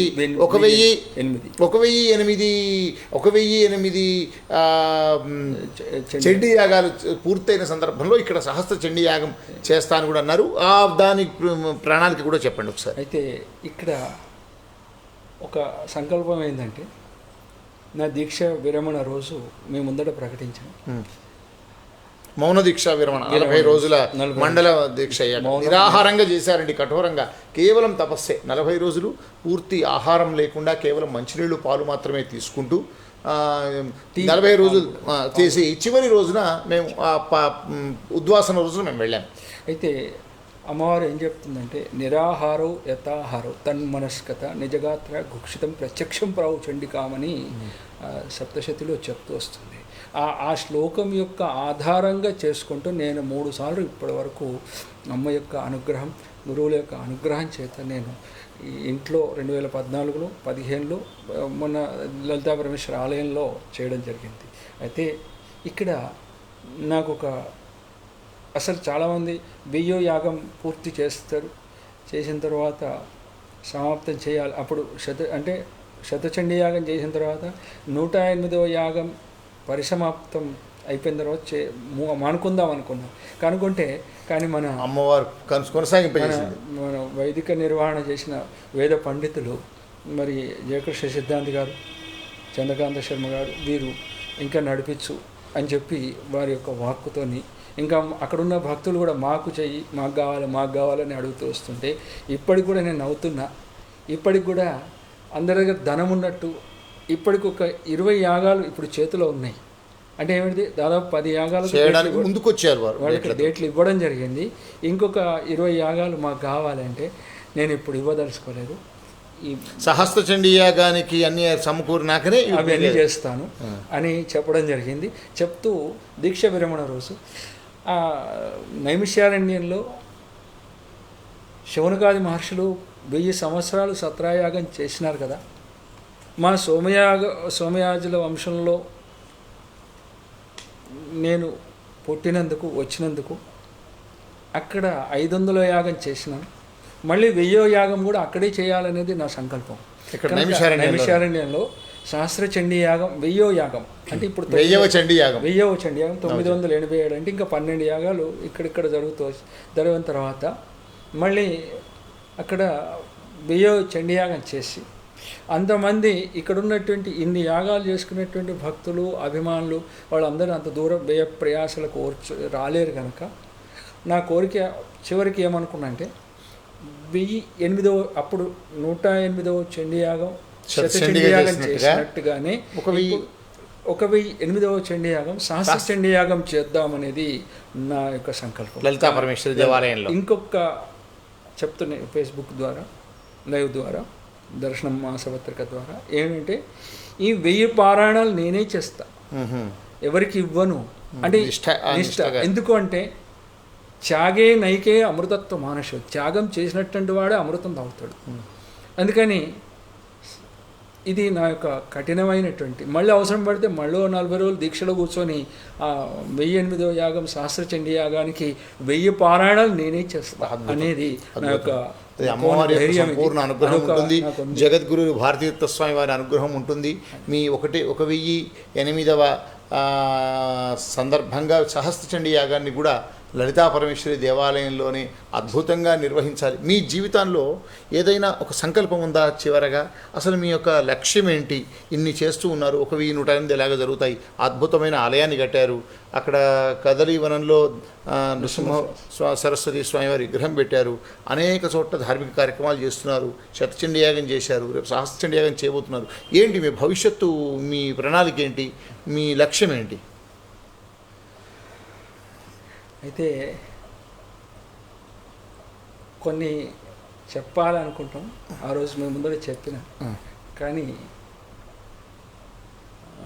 చెప్పకూడదు. అయితే సంకల్పం ఉంటే మనసులోనే ఉంచుకోండి. సంకల్పం ఉంది, కానీ కొద్దిగా తర్వాత పర్వాలేదు. ఏదైనా ఒక ధార్మికమైనటువంటి జీవనాన్ని ఇంకా పరిపక్వ. చివరిగా ఈ శ్లోకం ఆధారం అంతే, త్యాగే నైకే అమృతత్వం అని. ఇది ఒకటే విఘ్నులు పండితులు అర్థం చేసుకుంటే చాలు. చివరికి త్యాగం కావాలి. నా జీవితం చివరికి ఎక్కడ ఆ యొక్క అమ్మవారిలో లీనమైపోవాలి. చివరికి ఈ సోమయాజుల వంశానికి వచ్చినందుకు నా జీవితం నేనేం చేసినా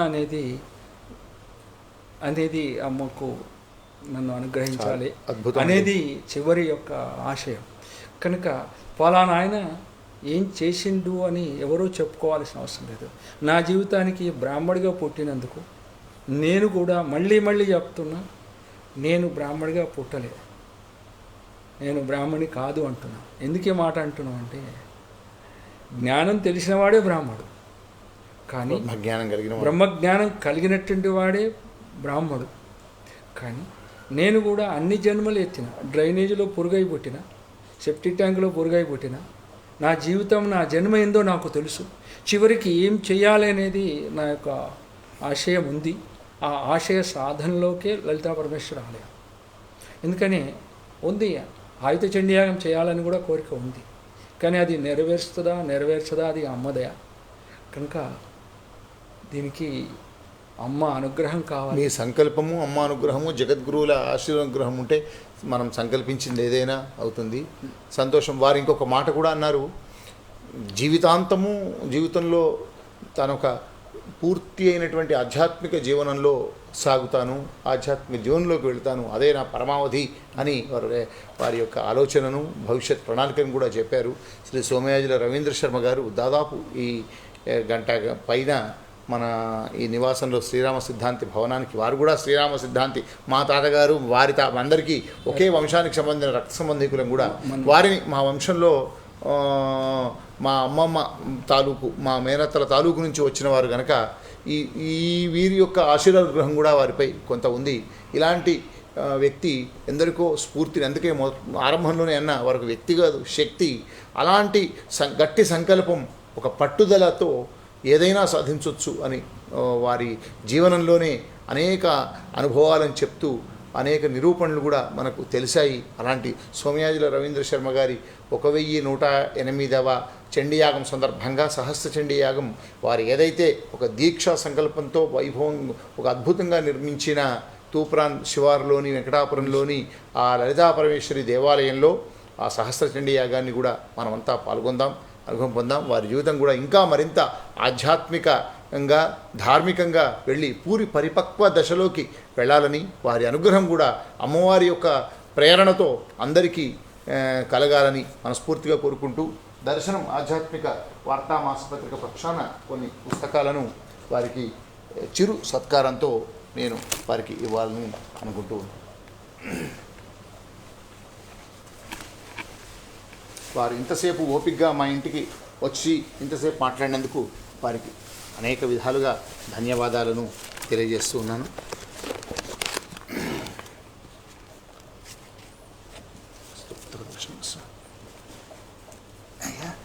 జగదంబ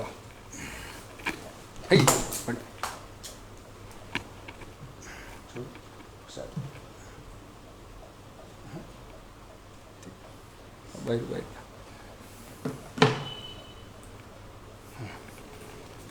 దివ్య తపశ్చక్రవర్తి, దివ్య సప్తతి పూర్తి, స్తోత్ర దర్శనం, శ్రీమదాంధ్ర మహాభారతం, ఇంకా ఇటీవల కొన్ని దర్శనం సంచికలు అవన్నీ కూడా శ్రీ సోమయాజుల రవీంద్ర శర్మ గారికి సభక్తికంగా సమర్పించడమైంది. వారి ఆశయం ఇంకా గొప్పగా సమున్నతంగా జరగాలని నేను మనస్ఫూర్తిగా కోరుకుంటూ ఉన్నా. వారికి మరీ మరీ ధన్యవాదాలను తెలియజేస్తున్నా. ఓపికగా వీక్షించిన ముఖ పుస్తకం మిత్రులందరికీ కూడా ఈ సందర్భంగా ధన్యవాదాలను తెలియజేస్తున్నా. వారి ద్వారా మనందరికీ మంచి మంచి ప్రేరణ కలగాలి. శృంగేరి జగద్గురుల ఆశీర్వాద లలితా పరమేశ్వరి అనుగ్రహం, ఆ చండీమాత అనుగ్రహం అందరి మీద ఉండాలని కోరుకుంటూ మీ అందరి వద్ద సెలవు తీసుకుంటూ ఉన్నాను. లోకా సమస్తా సుఖినో భవంతు. దర్శనం